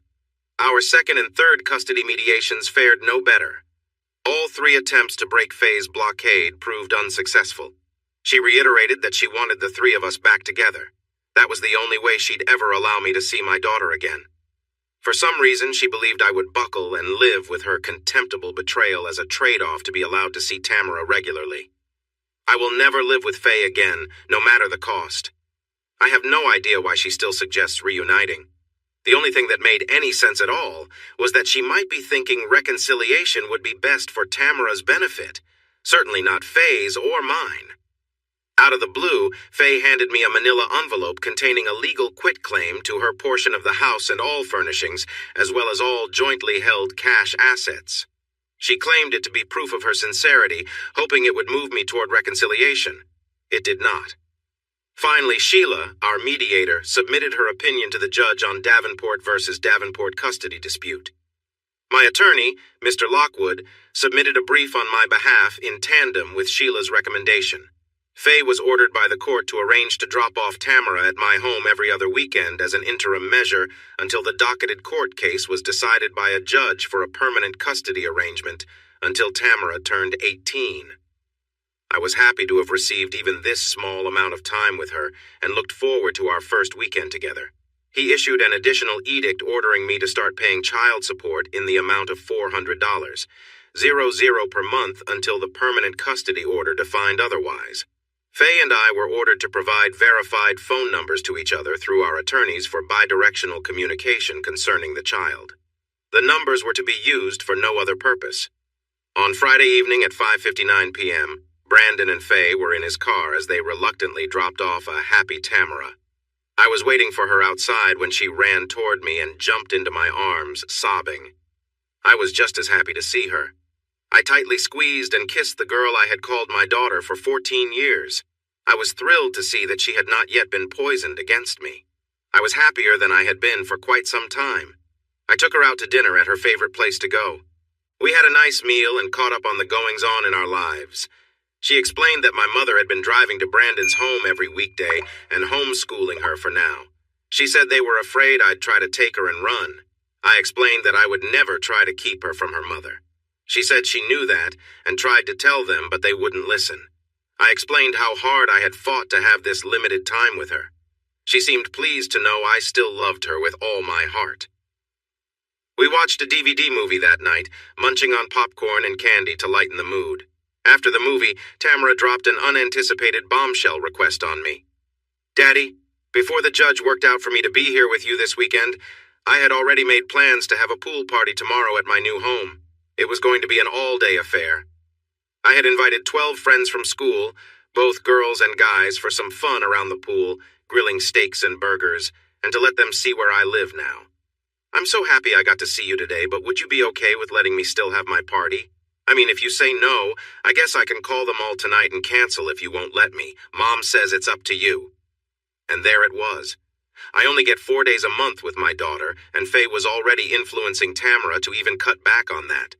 It saddened me to see her being manipulated like this, totally oblivious to their machinations. "Sure, honey, if that's what you'd rather do. I was hoping to spend the day with you tomorrow, just you and me, but if you had already planned this in advance—" "Oh, thank you, Daddy, you're the best," she said as she hugged my neck. "I knew you'd understand. I'll call Mom to pick me up in the morning at 8. As expected, late Saturday night during her party, I received a call from Tamara. "Daddy, the party is still in full swing. We've been having a blast. I really don't want to leave them high and dry. We may swim until midnight. This pool is so cool at night with the fancy lights and all. Is it okay if I sleep here tonight rather than driving way over there in the middle of the night just to sleep?" "Sure, sweetheart, I understand. Have fun." And I ended the call without waiting to hear her gleeful response. I don't think she cared. Why do I always get my hopes up only to have them dashed time and time again? I must be a glutton for emotional punishment. 2 weeks later, a similar circumstance presented itself. Saturday morning, Tamara excitedly came to me. "Daddy, I know this is your weekend to have me and all but my best friend Alicia. You remember her well. She's invited a few of her very best friends over for a slumber party at her house tonight. Can I go, please, Daddy?" When I looked deeply into my daughter's eyes, I saw nothing in there that wanted to be with me. I saw only the excitement of a teenage girl wanting to be popular with others of her kind. Had I lost her already? "Sure, Tamara. If that's what you'd rather do, I'm sure that would be a lot more fun for you." Did she get the hint? Not on your life. "Oh, thank you, Daddy. You're the best." And she gleefully went her way, living on the phone until she was picked up. That was the last I saw of her that weekend. 2 weeks later, I was induced to abandon all hope. "It's good to see you again, Uncle Quinn. I hope you don't mind, but Mom and my real dad tell me that I need to start calling you by your correct title now, just to keep things in proper perspective." "I see. Told you, did they?" "Yes, Uncle Quinn. Isn't it exciting? I'll be living in that mansion from now on with my real dad who gives me everything I ever dreamed of having. My real dad's going to take me car shopping next week, even though I haven't even started taking driver's ed. Yet, isn't that awesome? I love you, Tamara, but do not ever call me Uncle Quinn again. If you can't bring yourself to call me Daddy any longer, then call me Sir or Hey You, but never Uncle. Got it?" I fumed. "Dad said you might be sensitive about that. I'll try not to say it again, but Dad and Mom really insisted that I do. Let me know if it's too much to ask. I don't want to place an unbearable burden on you," I said sarcastically. She felt the sting of my response and just walked away. A few minutes later, I overheard her talking on her phone. Her door was cracked, so I stood near the opening to hear what I could. "Yes, Mom. I called him Uncle Quinn just like you told me to. No, he didn't like it one bit. No, he didn't curse or call you or Dad any names. He just told me never to call him that again. But I don't want to. You should have seen him when I did it. It killed me to see the pain in his eyes. Yes, ma'am, I understand. No, I don't want to be grounded. Okay, already, I'll do it, I swear. I'll call him Uncle Quinn every time I speak to him. But you promise? Really promise? You'll take me and Alicia shopping at the mall and I can have anything I want? Okay, Mom. I'll do it. I walked away in silence as tears washed down my cheeks. The only ray of sunshine I had left in the world had been taken from me. They bought her. I'd hoped that she knew better than to fall for what they were doing. I could never compete with his money. Tamara, my only child, was lost to me. They won. I give up. I had made spaghetti for supper. It was her favorite of what few dishes I had learned to cook. We pretty much ate in silence, but I knew it was coming. She was intentionally holding off speaking so she wouldn't have to say it again. Uncle Quinn, is it okay if I go shopping with Mom on Sunday morning? She wants to take me and Alicia on a shopping spree at the mall. I'm really looking forward to it. She said she will come to pick me up in my real dad's new car. It's awesome. Wait until you see it, she said excitedly. I'll think about it, Miss Davenport. I'll give it some thought as I clean up the kitchen. I'll be happy to help clean up, Uncle Quinn. No thanks, Miss Davenport, I again tersely said. She walked away sadly, having just heard me call her Miss Davenport twice. I don't think she liked it either. After I completed a painstakingly thorough cleaning of the kitchen, I made some firm decisions. I went to her room. She looked up at me with concern in her eyes. Come with me, I have a surprise for you. A surprise for me, Uncle Quinn? What kind of surprise? Let's go for a ride, Miss Davenport, and you'll see. We jumped in my car and headed out. Neither of us said a single word during the drive. I think she wanted to avoid calling me Uncle again, nor did she wish me to refer to her as Miss. After a 20-minute drive, we arrived at our destination. But this is my real dad's house, where Mom and I live now. Why are we here, Uncle Quinn? Because I don't want to stand in the way of your joy and happiness. I know you are looking forward to going shopping with your mom so much. I thought I'd give you the present of more time with her. I hope you have a wonderful weekend of blissful shopping, Tamara. Never forget, I love you, I said as I kissed her forehead. Now go on, go get an early start on your shopping. Her expression vacillated between a smile and a frown. She was clearly confused. She walked bewildered to the house, looking back at me occasionally. No one was aware that she was coming. I watched and waited until I saw her safely enter the ostentatious house. Brandon stepped outside and looked over at me as I drove off. Faye called my cell phone within 2 minutes. I turned my phone off. There was nothing more to be said. She had what she wanted, and I had my plan. Since I no longer had any reason to stick around and be humiliated on an ongoing basis, I planned to permanently remove myself from the circumstances of my discomfiture. On my way home from dropping Tamara off, I picked up a large number of heavy-duty storage boxes and began packing. Most importantly, I collected those few belongings, keepsakes, clothes, and toiletries that would serve my needs for a good while. I packed them all into a single box. Everything else that I may eventually decide to revisit at some time in the future, I packed up and sealed in carefully packaged boxes. It took me the entire weekend to go through everything that had any meaning to me, which included packing all of Tamara's belongings that remained at the house into 4 large boxes and setting them aside. Monday morning, I turned my phone back on and deleted all texts and calls from all family members without reading or listening to them. Nothing could be said to cause me to change my mind, and I didn't want to endure any more drama. While I was making my first truck run to a warehouse, I called Kendra, a realtor that I knew. She attended GCC with me and was part of my cluster of friends when we were there. She was surprised to hear from me. I told her that I wanted my home sold, lock, stock, and barrel in under 2 weeks. She claimed that would be impossible. I then reminded her that I had seen countless ads and posters from investors looking to pay cash for houses sight unseen, offering quick turnarounds. She said that was a viable option, but one that would yield the lowest return. I asked her to get me the best offer she could under the circumstances, as long as all the paperwork could be signed by a week from this coming Friday. She took all of my information and promised to get back to me ASAP. She came by that night, signed me as her client, and picked up a spare key. She said she already had several irons in the fire. Over lunch, I surfed the web looking for the lowest cost storage facility within reasonable driving distance. I located one about 20 miles away, priced 25% lower than the others I had researched. I stopped by on my way home and rented a space there as small as I felt would accommodate everything I might need to store. I could always upgrade if needed. Not knowing what the weather would be like, I reserved a decent-sized U-Haul truck for Friday evening. Wednesday afternoon, my stomach began churning when I saw Dad waiting for me at the plant as I was turning in my transfer vouchers at the end of my workday. I didn't want to allow anything to disrupt my planned departure. "Hi, Quinn. How was your day?" he asked without really caring. "Good.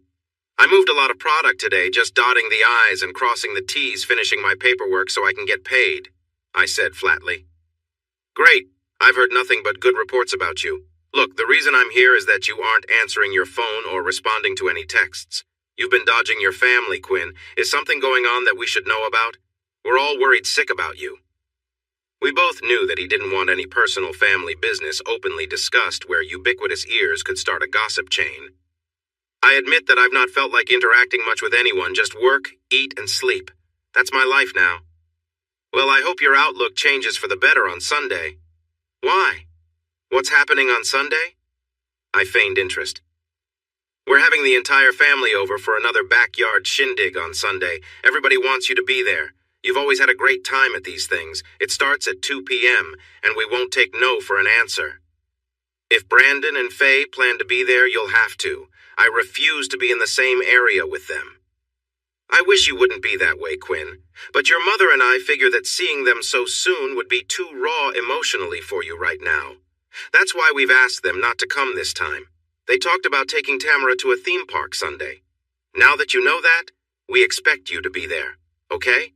Everyone in the family wants to see you. Don't disappoint me. It starts at 2 p.m., but you're welcome to show up earlier if you wish." I thought that it might be good to see everyone again before flying the coop. If the asshole and slut won't be there, then it might be a good experience after all. "Sure, Dad, I'll be there Sunday at 2 o'clock. On Friday, using my hand truck, I moved everything I wanted to the storage unit and locked it up. Quite a few items were remaining that I donated to charitable organizations as long as they picked them up. As far as my family members are concerned, everything seemed normal with me.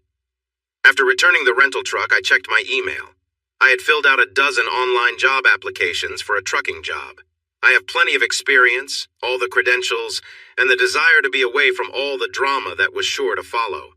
3 serious offers were inquiring when I could start. I informed all 3 companies that I could start Monday a week. The house was nearly empty.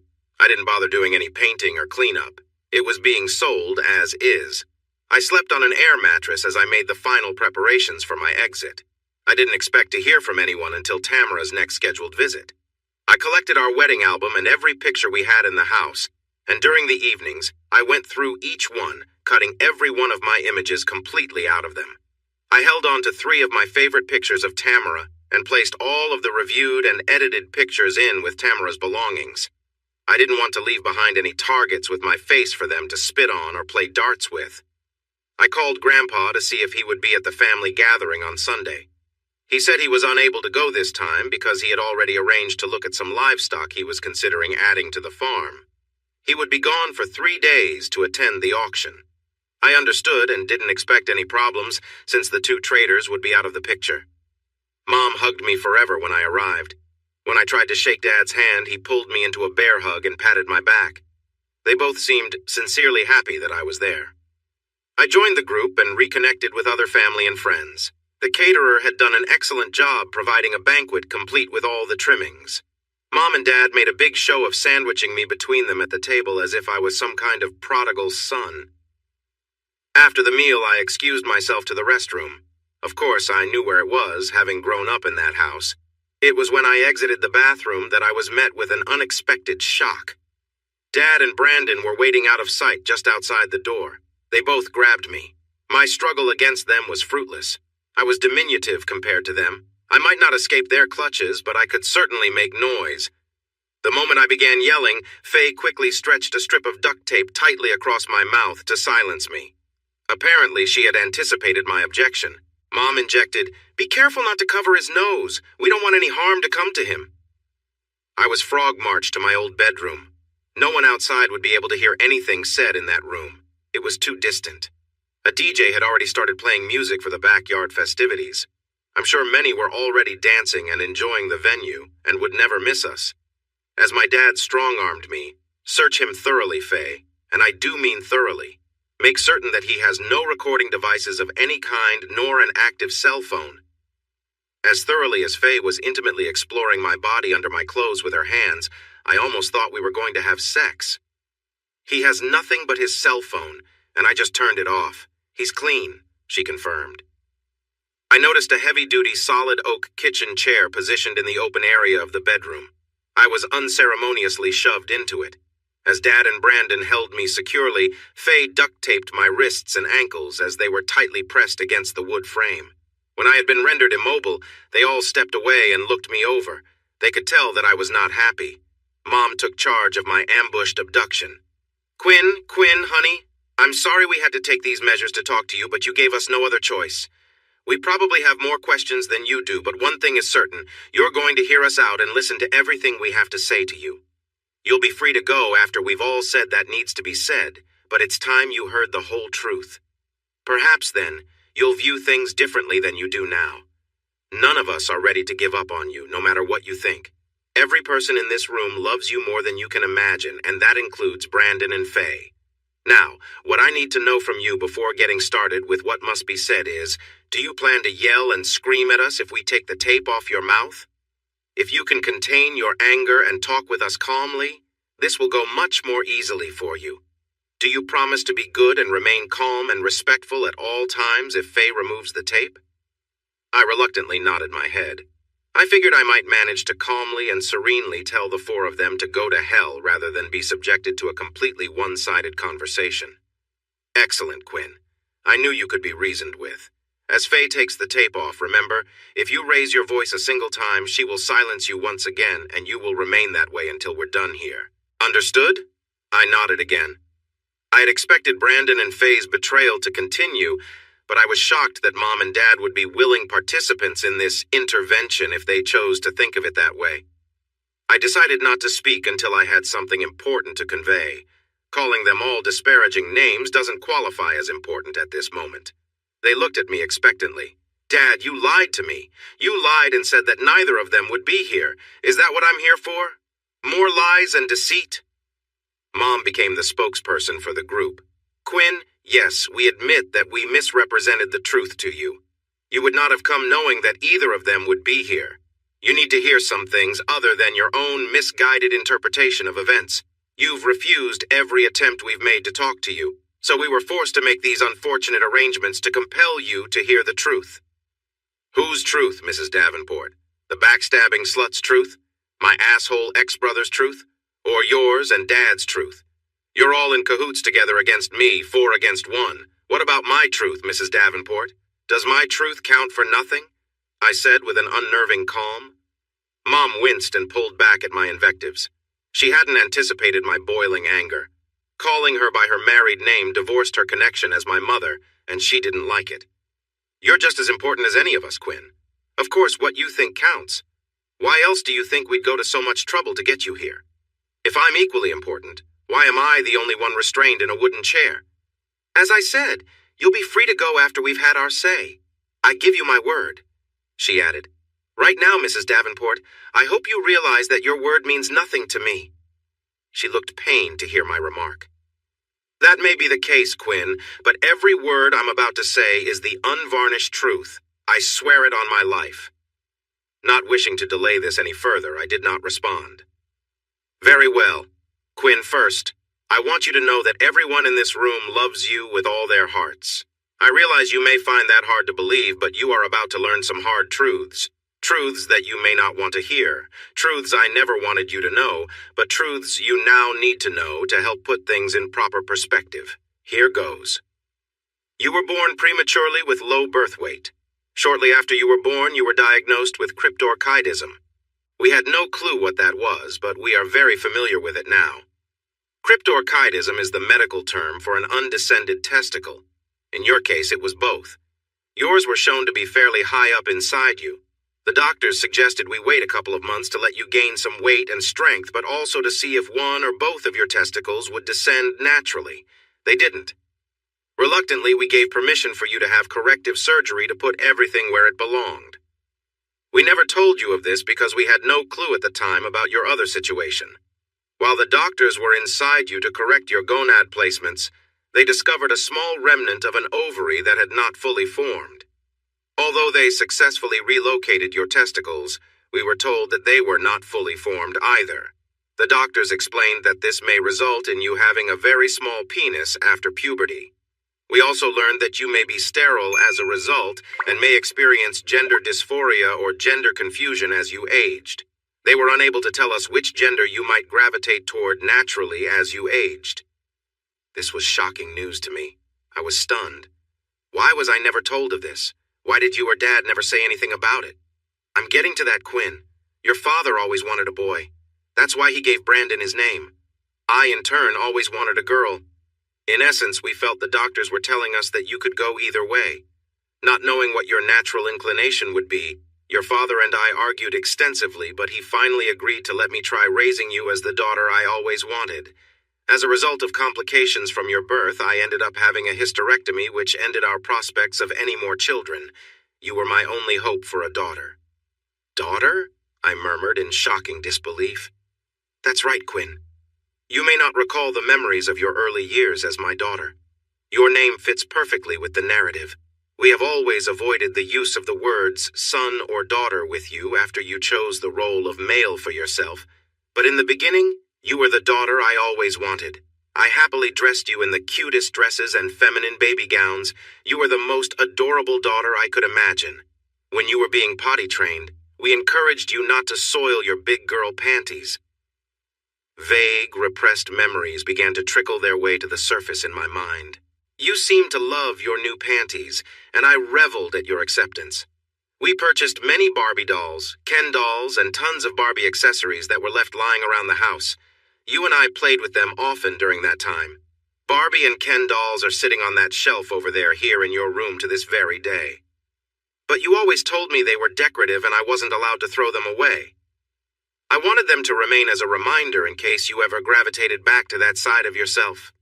You were such a joy back then, proudly wearing dresses everywhere we went, up until you were 5 years old. It was then I made the biggest mistake of my life. I was in a hurry one evening and for the first time put you and Brandon in the tub together for your baths. It was the very first time that he had ever seen you stark naked. You both ran around the house together in nothing but your underwear for hours on end for several years, but he never questioned his sister wearing panties while he wore little boy briefs. However, in the bathtub that day, when he saw you had the same boy parts as he did, then he began to ask everyone, especially you, why you dressed as a little girl and he, a boy. Brandon was relentless and told everyone around that you were the same as him, but you wore girls' dresses anyway. Your father tried to stop him. He punished your brother multiple times to get him to quit. Brandon rubbed his ass with his hand. It still stings to this day, he chuckled. Anyway, the damage had been done. You suddenly rejected everything feminine. You had the most beautiful long hair I'd ever seen on a child. You took a pair of scissors and nearly skinned your head bald to get rid of it. It killed me to see your long, beautiful locks gone.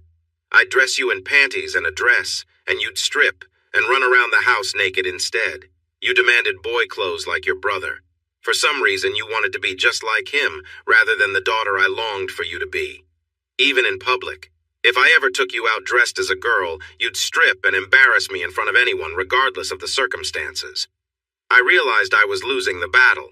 I finally compromised by buying you girls' clothing that resembled boy clothes. The boys' Fruit of the Loom underwear was real enough, but the pants you wore to school every day were always girls' pants without flowery prints. Your shirts consisted of plain girls' blouses. I always buttoned them up for you so you'd never realize they buttoned backward from your brother's shirts. I let you wear colorful shirts during the summer. That's the way it went up until the 5th grade. I always insisted on keeping dresses in your closet and girls' panties in your underwear drawer. I wanted them continuously available to you, even if you only dressed in them in the privacy of your own room. But you told me those dresses and underwear were kept in my room just in case one of our visiting cousins had an accident and needed a change of clothes, I recalled. I know I told you that, Quinn, but the truth was they were yours. They were always yours.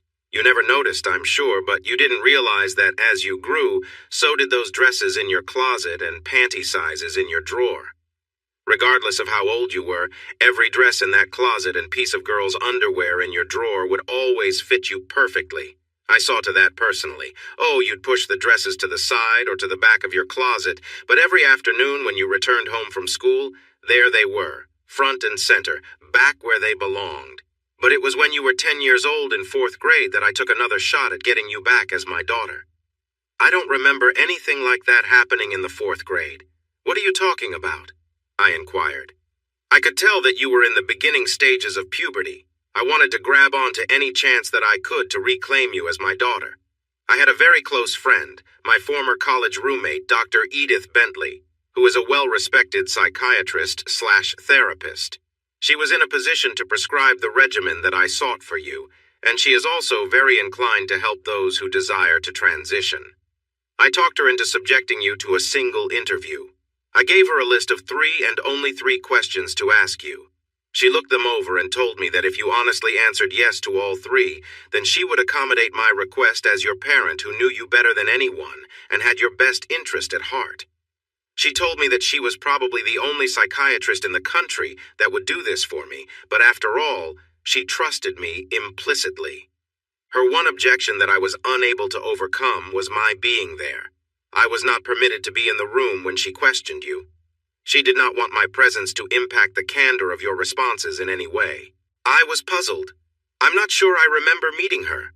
What were the questions? I remember them well because I wrote them for her to use, and she agreed that your responses would be sufficient to warrant receiving her backing. The questions were: 1. Quinn, please answer yes or no, nothing else. Answer honestly and truthfully. Have you worn girls' dresses and panties for multiple years? 2. Did you play Barbie and Ken dolls with your mother for multiple years? 3. Right now, at this very moment, are there girls' dresses in your bedroom closet, girls' underwear in your bedroom dresser, and at least 1 set of Barbie and Ken dolls in your bedroom, the one you sleep in? And I said yes to all 3, didn't I? I asked sheepishly. Yes, you did, Quinn.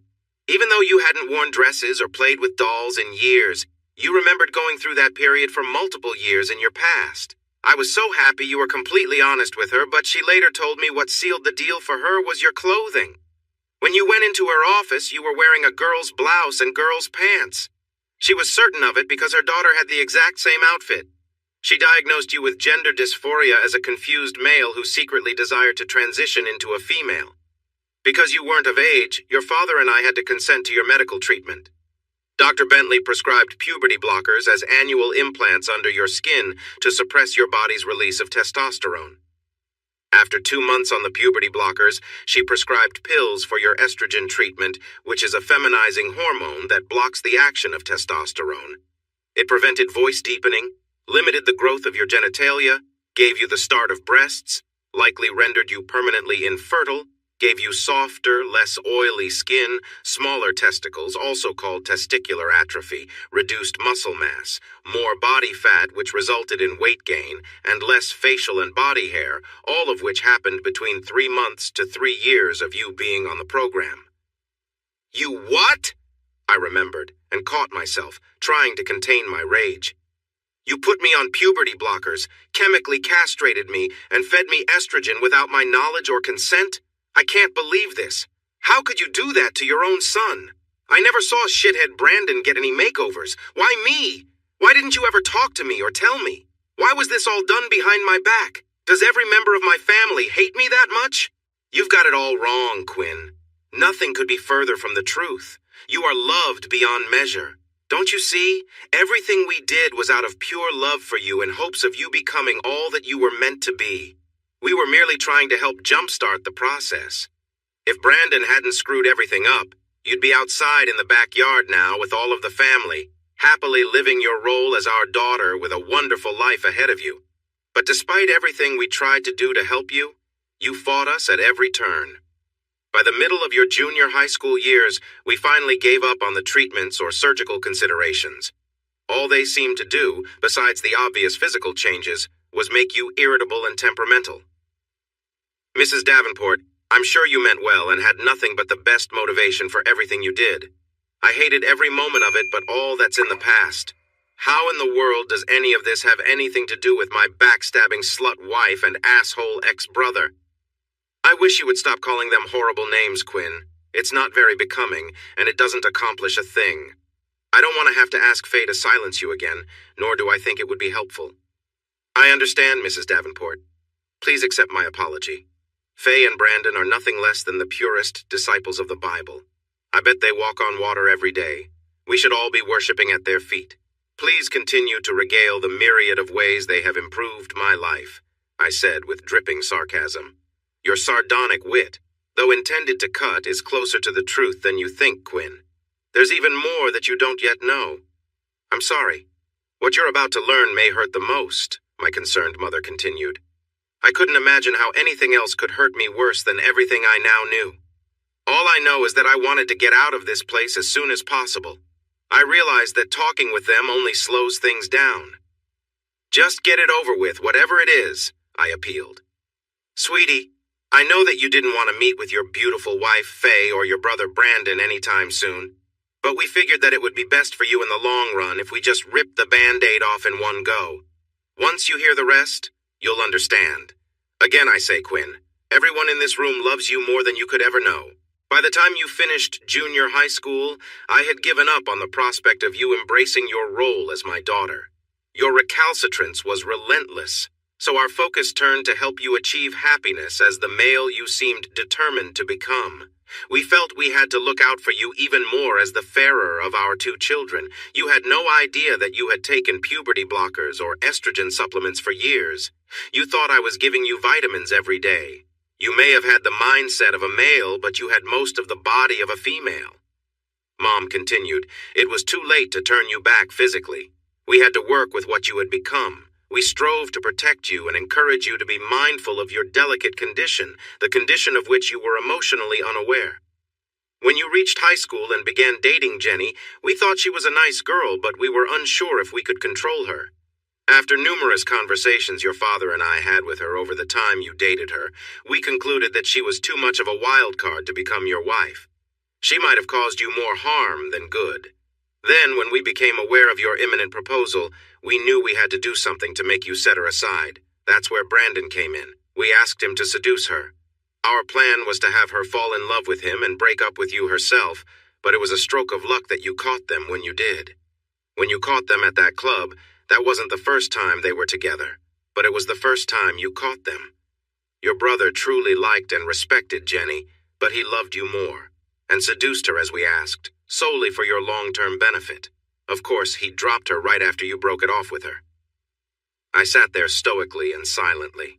A tear ran down my cheek as I realized how deep and pervasive all of my family had repeatedly betrayed me. Jenny, I truly loved that girl.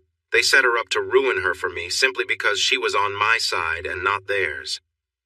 After you graduated, we sent you to Grandview Community College in hopes of you adopting a career more suitable to your inferior male body than working at the plant. We tried our best to steer you into a feminine career that we knew you could handle. We allowed you to take engineering courses against our better judgment. We wanted, above all, for you to be happy, Quinn. In hindsight, had you listened to us and gone with the dental hygiene program, you'd be making the same or more than your wife does instead of her becoming the primary breadwinner. You refused to listen to reason, so we allowed you to work at the plant. As you can see, that hasn't taken you very far in a career even after all these years. During the summer after you graduated high school, while you were at your grandpa's farm, your brother met and dated Faye. We fell in love with her quickly after he brought her here for us to meet. It was then that we had a brainstorm. What if you met her innocently through GCC, fell in love, married, had a child with her, and lived many happy years as a man and wife? Faye and your brother had already fallen in love before you ever met her, but they both could appreciate the bigger picture. Brandon felt so guilty for robbing me of my daughter. He was willing to make nearly any sacrifice for you, to make it up to us both. He decided he'd share Faye with you and let you live your dream as a male. You never would have landed a beauty like her, but we made that happen for you. You were sterile, so you never could have fathered a child, so your brother stepped in and gave you a baby to call your own. Yes, they were in love. They still are. They have been very discreet with their numerous trysts. You were never supposed to discover what was happening behind the scenes. Faye told her employer that she had disabling migraine headaches at fairly regular intervals. She applied for FMLA leave so that she could fake migraines, call into work, take half-days off, never get fired for it, and meet her lover Brandon as often as he could arrange to be away from the plant. After nearly a year and a half into your marriage, it became obvious that you were unable to make a baby, so Brandon stopped using condoms. That's when Tamara came into your life. The look on your face the first time you held your daughter made us all realize it was worth everything we had done to achieve your happiness. More tears ran down my face as I realized that my entire pathetic existence had been carefully mapped out by puppet masters. Quinn, you may wonder why Faye agreed to do this. We offered her $1 million to get her to persuade you to marry her, then another $1 million to successfully pass off Tamara as your child, followed by a third $1 million to remain married to you until Tamara turned 18 and became an adult. Faye could then divorce you with our blessing and marry Brandon. Tamara would then always be your daughter. Then Faye would have $3 million banked waiting for her the day Tamara turned 18. We wanted you to have a wife you knew loved you and wanted to be with you no matter what deficiencies you may have as a man. During her marriage to you, her role was to ensure that you were the happiest husband alive. Her only stipulation was to always be able to be with Brandon every time it was feasible for them to come together, which averaged 3 times a week. However, she couldn't help but fall head over heels in love with you after living with you intimately every day. Faye agrees that you have a heart as big as the sky. She is completely committed to you in every way as your wife, but she also loves Brandon, perhaps a bit more because she belonged to him first, and he is the one who put a baby in her. Don't you see?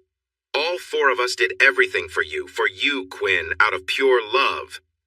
Mom took a big breath after rendering my pathetic life story. It all boils down to this, Quinn. The way we see it right now, you have 3 options. Number 1 is to forgive and forget. Return to your home where you belong with Faye and Tamara until Tamara turns 18. Yes, Faye and your brother will remain intimate as always, but it will never be flaunted in your face. They will always be super discreet. That is the overall best option for you. Option number 2 is to move back home here with me and your father. You can become the daughter you were always meant to be. If you look inside your closet this very moment, you'll still find dresses that will fit you perfectly, and ladies' undies in your drawer to make you look exquisite. Just think, we could all go shopping together and buy all the nice things that ladies such as yourself like to have. If you choose this option, you will never have to work another day of your life. You will be taken care of in every way, living here with us. When your father and I pass on, we will leave you this house, paid for, as well as enough funds to last you to a ripe old age. Option number 2 is my personal favorite, she giggled. Then there's option number 3. None of the 4 of us wants that for you, Quinn. If you insist on divorcing Faye, the 3 of us will help her fight tooth and nail for full custody of Tamara. She'll let you keep your puny little house to live in abject misery for the rest of your life, cut off from all of us as your lifelines. None of us will support you in any other way. If you end up in poverty, so be it. It would be a result of the life you chose for yourself. You'd have no one to blame for your misery but you. Well, that's pretty much it in a nutshell. Does anyone else have anything to add? Mom asked. Faye spoke first.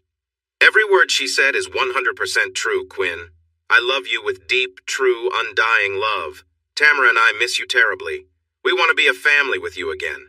I'm sure this has been a lot for you to absorb in one sitting, but we had to perform this intervention to help you see the love all around you.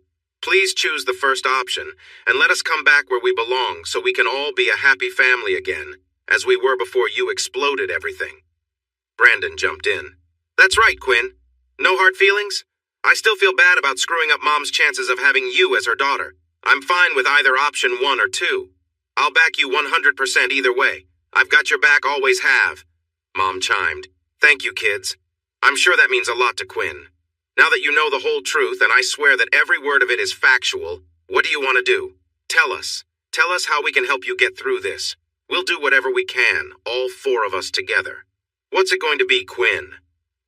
All 4 of them stared into my eyes expectantly, as if some fount of wisdom was expected to be bubbling to the surface of my thoughts. They tried their best to read my mind. I just wanted to escape this living hell they had just put my pathetic soul through. I looked each of them square in the eyes one last time. I've been overwhelmed with information overload today. There's no way I can make an informed decision right now. I need time to think about everything I've been told today. I did as you asked. I listened to every word you had to say without raising my voice. You gave me your word that I would be released after hearing it all. I am asking you to honor your word to me now and let me go. But can't you say something, give us a clue? Anything at all about which way you may be leaning? I've told Tamara that you may put our family back together again. Can I please tell her that her daddy might make everything better soon? We love you, Quinn. If you divorce me, it will cost me $1 million because Tamara isn't 18 yet. Take us back, Quinn. I'll split that million with you. Think about it. $500,000 to spend any way you like, begged Faye. After all of the revelations that had just been disclosed, if a nuclear bomb had been dropped 100 yards away from me, I'd have been less surprised. I have no answers to give until I think about everything. Give me at least a week or two to sort things out. Please, either kill me or release me, I stated emphatically. They suddenly realized their predicament. They'd hoped to receive an immediate answer, but had agreed to release me once I listened to their presentation. Dad finally nodded to Brandon, who removed his pocket knife and sliced the duct tape, freeing my appendages. I rose from the chair, rubbed my wrists a few moments, and left Faye with this parting shot. That's all this is about, isn't it, Faye? Money. $3 million? I guess that makes you one of the highest paid whores in the country, doesn't it? You and Shithead may have bought Tamara. You can't buy me. There isn't enough money in the world. I walked away without another word. As I left the quartet of stunned traitors in my old bedroom, I thought I glimpsed someone quickly exiting the house ahead of me. I briskly walked straight to my car and left without speaking to anyone else at the gathering. Monday, I received a firm offer from Halverson Freight located 3 states away in Kentucky, and accepted their terms, accommodating my start date on the following Monday. They emailed me all the necessary forms and paperwork to fill out online. I was all set. Kendra, my realtor, had found a buyer who was willing to accept everything as is concerning the house. A cash price that was acceptable to me was agreed upon. The closing took place on Thursday afternoon at 1 o'clock. I was given 1 week from the closing date to clear out. I wouldn't need it past Friday and provided the new investor with a set of keys. All money that I had on hand, as well as funds from the sale of the house, were deposited into a national online bank. Tamara was 14 and a half. She would turn 18 in 3.5 years, 42 months. My child support requirements were $400, 0 per month, $400, 0 times 42 months comes to $16,800, 0. I wrote a check for the full amount and dropped it off at my attorney's office. I also signed some other papers while I was there in anticipation of their need. I would not be around to address any further legal matters. I took Friday off as a vacation day. I rented a small utility trailer, took Tamara's boxed belongings over to my attorney's office, and dropped them off. He said he had a pickup truck he could use to deliver them when it suited his schedule. He would also drop off my child support check at the same time, one day next week. I had him tally his bill. I paid him a handsome tip for doing such a great job for me. If everything went according to plan, they would be dropping Tamara off at my residence at 6 p.m. that evening. Only then would it be revealed that I was gone. I did not feel any sense of obligation to tell any of them goodbye or where I was going. I had one last stop to make before heading out of town. I drove straight to my grandpa's farm. Grandpa wasn't there. Maria, his cook and live-in housekeeper, said he'd gone into town for a meeting. She was unsure when he'd return. When I asked her about Louisa, she winced. She lives alone in one of the tenant houses, the blue one. I thought she married. She did, Quinn. She should receive her divorce decree in a couple of weeks. Louisa fell in love with and married a new hand that came to work for your grandpa several years ago, Alejandro Martinez. He seemed a nice enough man and worked hard to prove his worth. After a couple of years into the marriage, Alejandro became very jealous and controlling. He accused Louisa constantly of infidelity, but there isn't a more honest and loyal woman on God's green earth. Evidently, he began physically abusing her. Most of her bruises could be concealed beneath her clothes, but when her father Juan saw her wearing sunglasses indoors, he pulled them off in suspicion. He badgered Louisa until she confessed her abuse. There was no stopping him, Quinn. He beat Alejandro to within an inch of his life. He'd have killed him if 4 men hadn't pulled him off. Alejandro pressed charges but abandoned Louisa, realizing that his life would be forfeit if he returned to the farm. So, Juan has another 6 months of his sentence left to serve. I was shocked to learn that my best friend had suffered so, and I was oblivious to it all. I should have been there for her, Maria. We drifted apart. I should have stayed in touch better. There's nothing you could have done besides marrying her that would have spared her, Quinn. It's not your fault. That bastard Alejandro knows not to ever show his face around here again. I cleaned up and rode my horse to Louisa's house while having another horse follow me with the reins. She hugged me fiercely when she saw me at her front door. Within 15 minutes, it was as if no time had passed between us. Our connection was as strong as ever. We spent the evening riding the outskirts of the farm until dusk, as I recounted the ups and downs of my life since I last saw her. She invited me for supper, and I accepted. She was even more beautiful than I had remembered. She relayed her account of the hell that Alejandro had put her through. Of course, we knew that we were both coming from bad relationships and vowed not to let a rebound relationship occur. But our friendship bond was as strong as it had ever been. Louisa and I pretended like it was another regular summer visit I was making. We rode together, rocked on her porch, held hands as we walked through the garden, and enjoyed every moment together. Although I didn't want to leave her behind, I knew I couldn't stick around for all the family drama that would soon be unfolding. Before I left, I took her into my arms and made her a promise. Louisa, you have always known me to be a man of my word. I would like for us to stay in close contact over the phone after I leave the state. But know this, one day I will return for you, and if you're available when I do, we will build a life together, one step at a time. I hope you'll wait for me. I promise it won't be too long. I didn't even get a verbal reply. She kissed me so passionately my toes curled up in my shoes and I was floored. Does that answer your question? She mused. Completely, I rejoined. We rode back to the barn together. She said she'd square away the horses so I could be on my way. One more blistering kiss and I was gone. One final detail was to call my supervisor. Carl, this is Quinn. Hey, man, did you enjoy your day off? Yes, I did. Listen, Carl, the reason I'm calling is to give you my official verbal notice of resignation. Resignation? What are you talking about, Quinn? Is there a problem? Let's just say I've decided to move on to greener pastures. Are you serious? You're quitting on me? Do Brandon and your dad know about this? They haven't said a word about it to me? Carl, I figured you could check in with them on my behalf if you feel it necessary. It's been a pleasure working with you, man. Take good care of that family of yours. You don't know how fortunate you are to have such a great family. Gotta run now. Bye. I ended the call and turned my phone off. As I was heading upstate, making my way to Kentucky, Brandon and Faye drove Tamara to my house for my bi-monthly weekend visitation.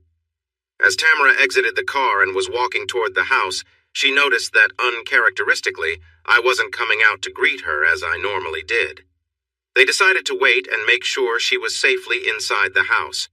After repeated knocking, Tamara shrugged her shoulders at them. Faye and Brandon walked up to the door and knocked loudly. Receiving no response, Brandon decided to try the door. To his surprise, it was unlocked. The three of them walked in while calling my name out loud. It became immediately apparent that the house had been vacated. They checked every room. Even Tamara's room was empty, and her belongings were not there either. There was a handwritten note pinned to a wall with a set of keys hanging off it.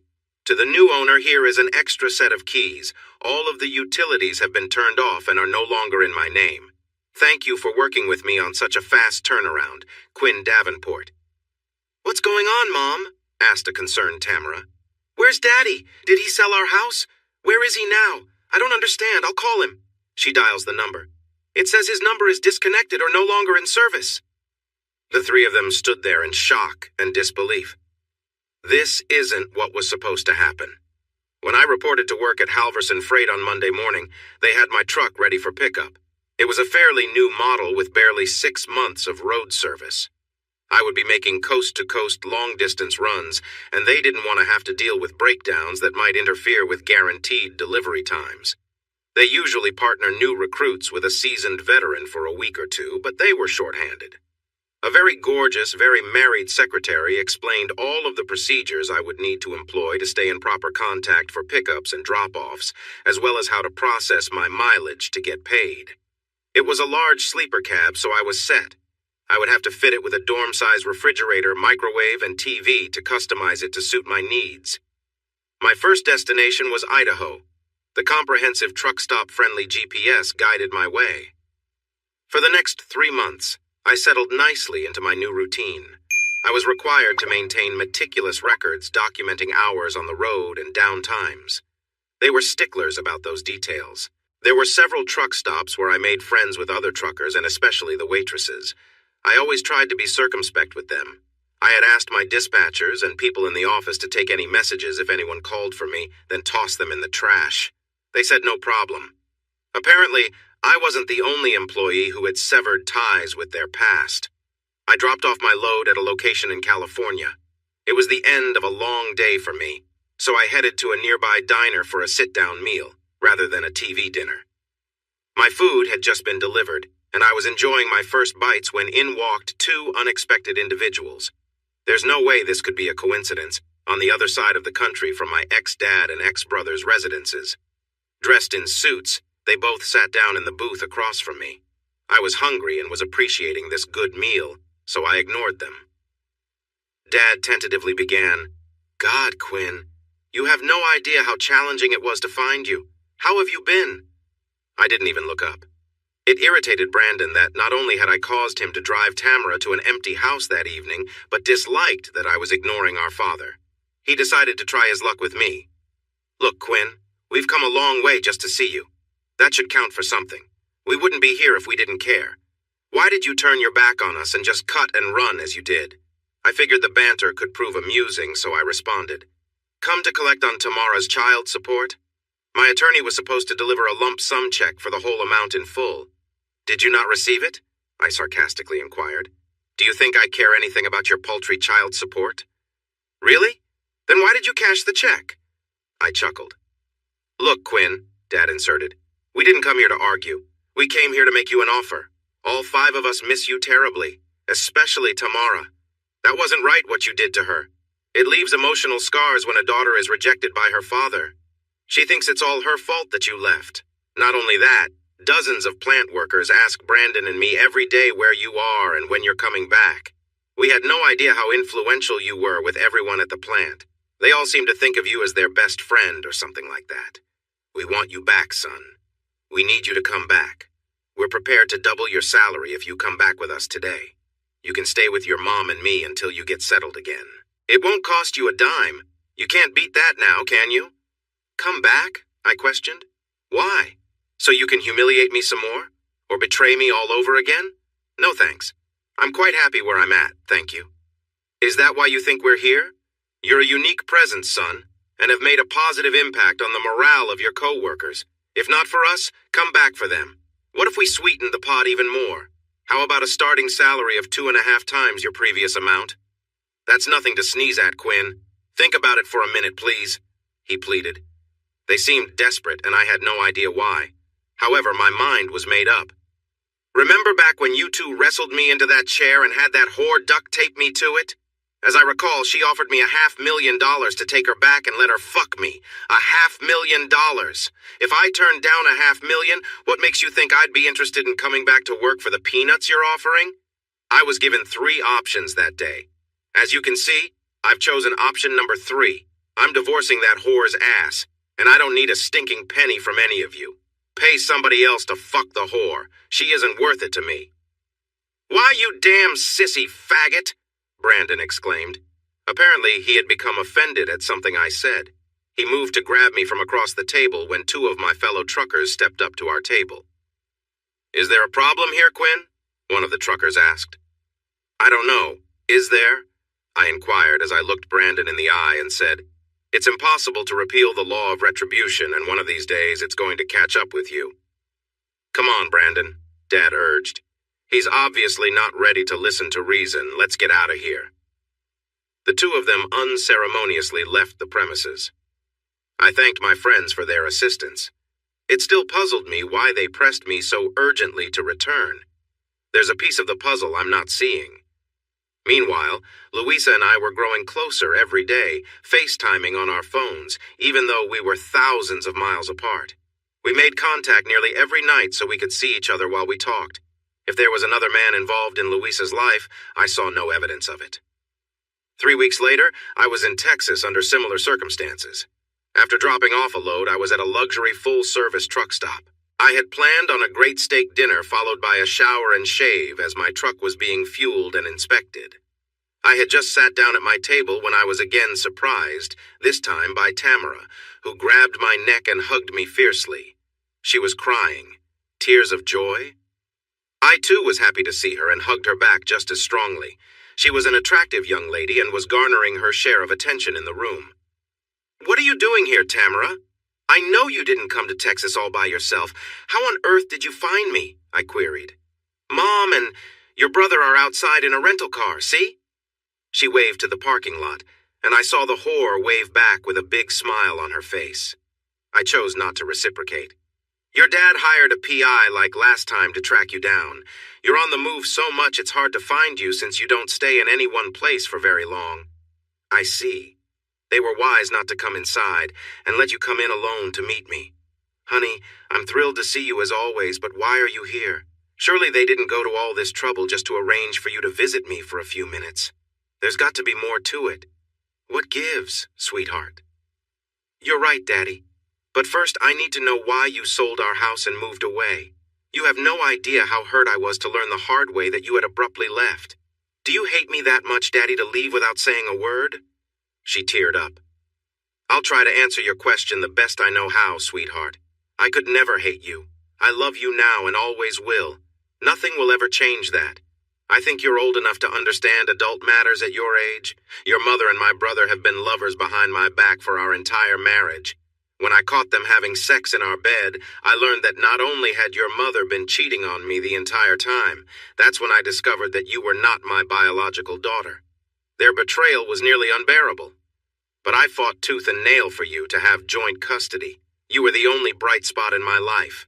When the judge ruled I could have temporary visitation with you every other weekend, I was thrilled. At last I'd get to see my daughter again. But every single time you came over to visit, you begged me to give up our precious little time so you could go and have fun with your friends. When you called me Uncle Quinn, it nearly killed me. When I found out they were buying your love with money I didn't have, I realized I had lost you. I could never compete with what they could provide. I left so you wouldn't have to feel bad about ignoring me for them." Tamara was crying after hearing the painful truth. "But they insisted that I call you Uncle Quinn and to treat you indifferently. Mom said that if I did that enough times, it would force you to let us come back home as a family. That's what I really wanted. They both swore it would work, Daddy. They swore. They lied to you, sweetheart. They lied to me, and they lied to you. Both of them betrayed me, and now they've betrayed you. Can't you see that? Daddy, the story they told me is similar to yours, but different in a big way. They told me that you knew all along that they were lovers. They said you even watched them sometimes. They also said that because you were sterile, you asked your brother to get Mom pregnant with me for you so it would all be in the family. Mom said you had a bad day at work and took it all out on them and blew everything up. Then you kicked Mom out over it and was divorcing her, and she doesn't know why. I don't know who to believe, Daddy. I love you, and I love my real dad, too. He's been super nice to me ever since you kicked us out. I kicked your mother out because of her betrayal. I never kicked you out. They took you from me and kept you away from me as much as possible. Everything they told you about me is a big lie, honey. Not a word of it is true. You have to decide for yourself what is true. I'll still love you no matter what. Daddy, can I ask you a big, big favor? Sure, honey, what is it? Will you come back where you belong and be my daddy again? They told me to make sure you understood that you would be paid 5 times what you used to make. 5 times, Daddy. Will you? Please. You can move in with me and Mom, and the 4 of us will be one big happy family, she exclaimed. They told me to tell you that you're the bestest daddy in the whole wide world, and that no one could ever take your place, ever. They told you to tell me that, huh? Yes, Daddy. They also told me that I can call you Daddy again if I want to. So now I have 2 daddies, Daddy Quinn and Daddy Brandon. I see. I said downtrodden. Honey, let me ask you a question. I need an honest answer, okay? Of course, Daddy. I always tell the truth. Good girl. Before I left, I gave my attorney a document that would allow Brandon to adopt you as his legal daughter. In other words, I would be asked to give up all claims to you as my daughter, and he would be your legal father from then on. The only stipulation was that my attorney was to make 100% certain that the only way that would ever happen is if you convinced him that you genuinely wanted to be adopted by Brandon, even though you clearly understood that it meant giving me up forever as your father. So now I ask you, Tamara, have you been adopted by my brother Brandon? Is he your legal father now? She looked down at the table, averting her eyes from my gaze, and nodded. So the only reason you're calling me Daddy right now is that they told you to, not because you view me as your father any longer, right? She remained silent and nodded again. Thank you, sweetheart, for telling me the truth. I still love you. I kissed her on the forehead. Honey, I've lost my appetite. I placed 2 $100 bills on the table. Dinner for you and your real parents is on me. Enjoy. Now, if you'll excuse me for a minute, I need to visit the restroom. I passed by the restroom and slipped out the side entrance, stepped up into my truck, and headed off to find a different place to eat. I had no desire to further engage the source of my pain and humiliation. I have a clean reputation in my new job, and I aim to keep it that way. Becoming involved in physical violence wouldn't look good on my employment record. 2 weeks after my encounter with Tamara, I was just finishing up a nice supper after dropping off another load. As I exited the diner, I was approached by a man in a nice suit. Sir, may I prevail upon your time for a few minutes? The mystery gentleman kindly asked. And just who might you be? I requested. My name is unimportant. I'm requesting that you meet with my boss over in the limousine. He's very anxious to meet you. No harm will come to you, I assure you. He said to tell you that this is a meeting you do not want to miss. Perplexed at the mysterious aura of the situation, I had plenty of time to kill before retiring for the night. Why not? I conceded. He walked me over and opened the rear passenger door. My heart fluttered for all it was worth. Louisa! I cried out. And Grandpa! I have never been happier to see 2 people in all my life. She hugged my neck and wouldn't let go.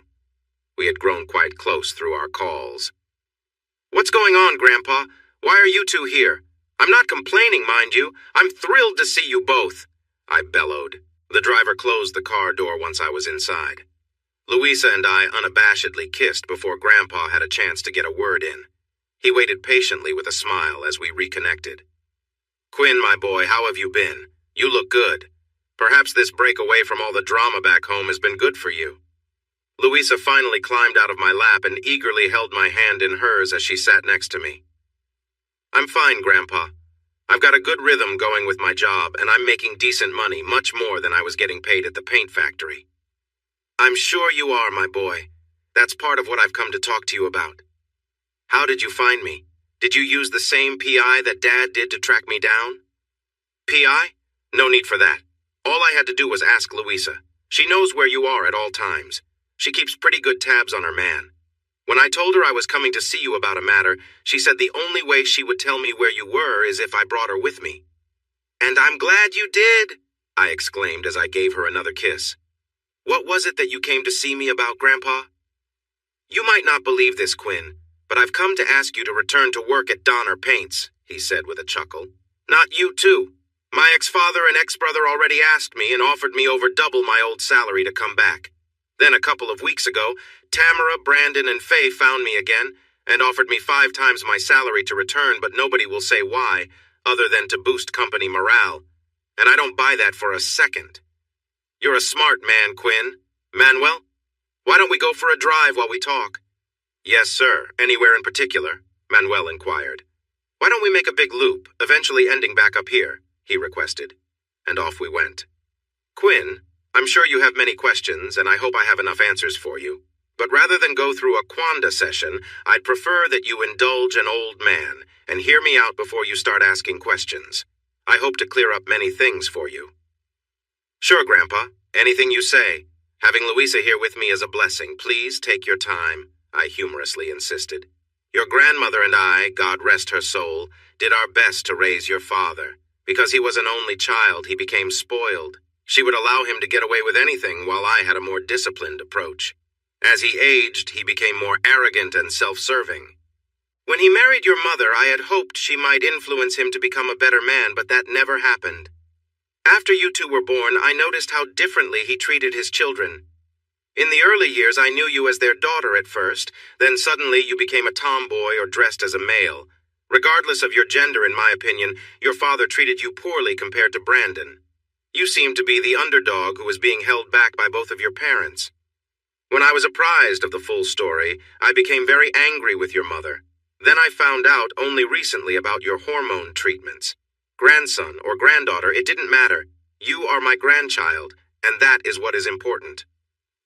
The reminder of what my mom had disclosed that day at their house became fresh in my mind, angering me all over again.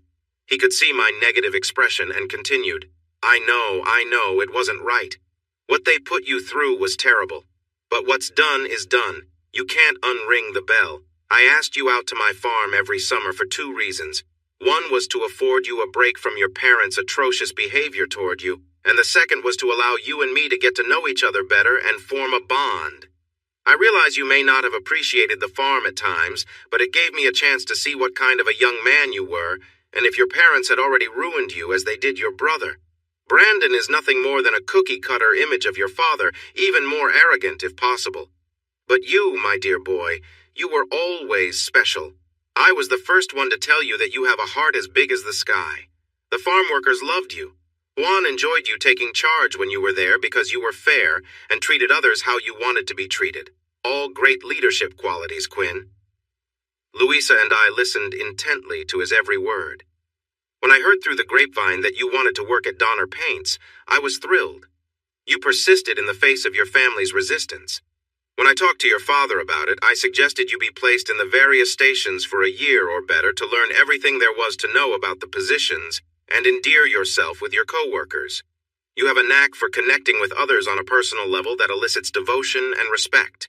What I didn't know until recently was the disparate low salary you were paid compared to your brother. I was enraged when I found out, and amazed that you'd stayed as long as you did. You might not know this, but your great-uncle was Everett Donner. He was married to my older sister. He and I started Donner Paints from scratch. After a few years, he succumbed to the bottle and alcoholism took him. I bought out his half of the company but decided not to change the name. I became the CEO and managed day-to-day operations until your father received his college degree and came to work for me. As the COO, I gave him more and more responsibility over time, until I essentially allowed him free rein. I never abdicated my title as CEO, but changed my focus toward the farm. My parents had a 40-acre spread when I was raised there, and I increased the acreage over time, building it up to what it is today. I prefer the simpler farm life to the hustle and bustle of the business world at the paint company. I'm sure you'll never forget that family reunion you last attended where you were restrained and emotionally browbeaten by your family. If you recall, I was out of town that weekend at a cattle auction. I suspected that something might happen that day since you had split from Faye, so I involved one of my cousins, Jerry. I tasked him with keeping an eagle eye on you, never letting you out of his sight. He followed you into the house unseen and stood outside the room where you were restrained. He quietly cracked the door open slightly and recorded the entire event on his cell phone. As you were leaving, he said he barely made it out before you did. He thinks you may have seen him. Jerry sent me a copy of the recording. I was never angrier in my life to learn all the histrionics of their debauchery against you. Yes, your mother was the instigator, but your father should have stood up for you and protected you from her. I fault him for enabling her treachery. I waited quietly in the wings to see what decision you would make. I'm proud that you stood up for yourself and removed yourself from their toxic manipulations. However, that puts things in a difficult spot for me. You see, I am still the CEO and own 100% of the stock in Donner Paints. When I discovered that you had left the state, I wanted you back. I charged your father to get you to return or there would be consequences. When his first attempt was unsuccessful, he sent Tamara, Faye, and Brandon to talk you into returning.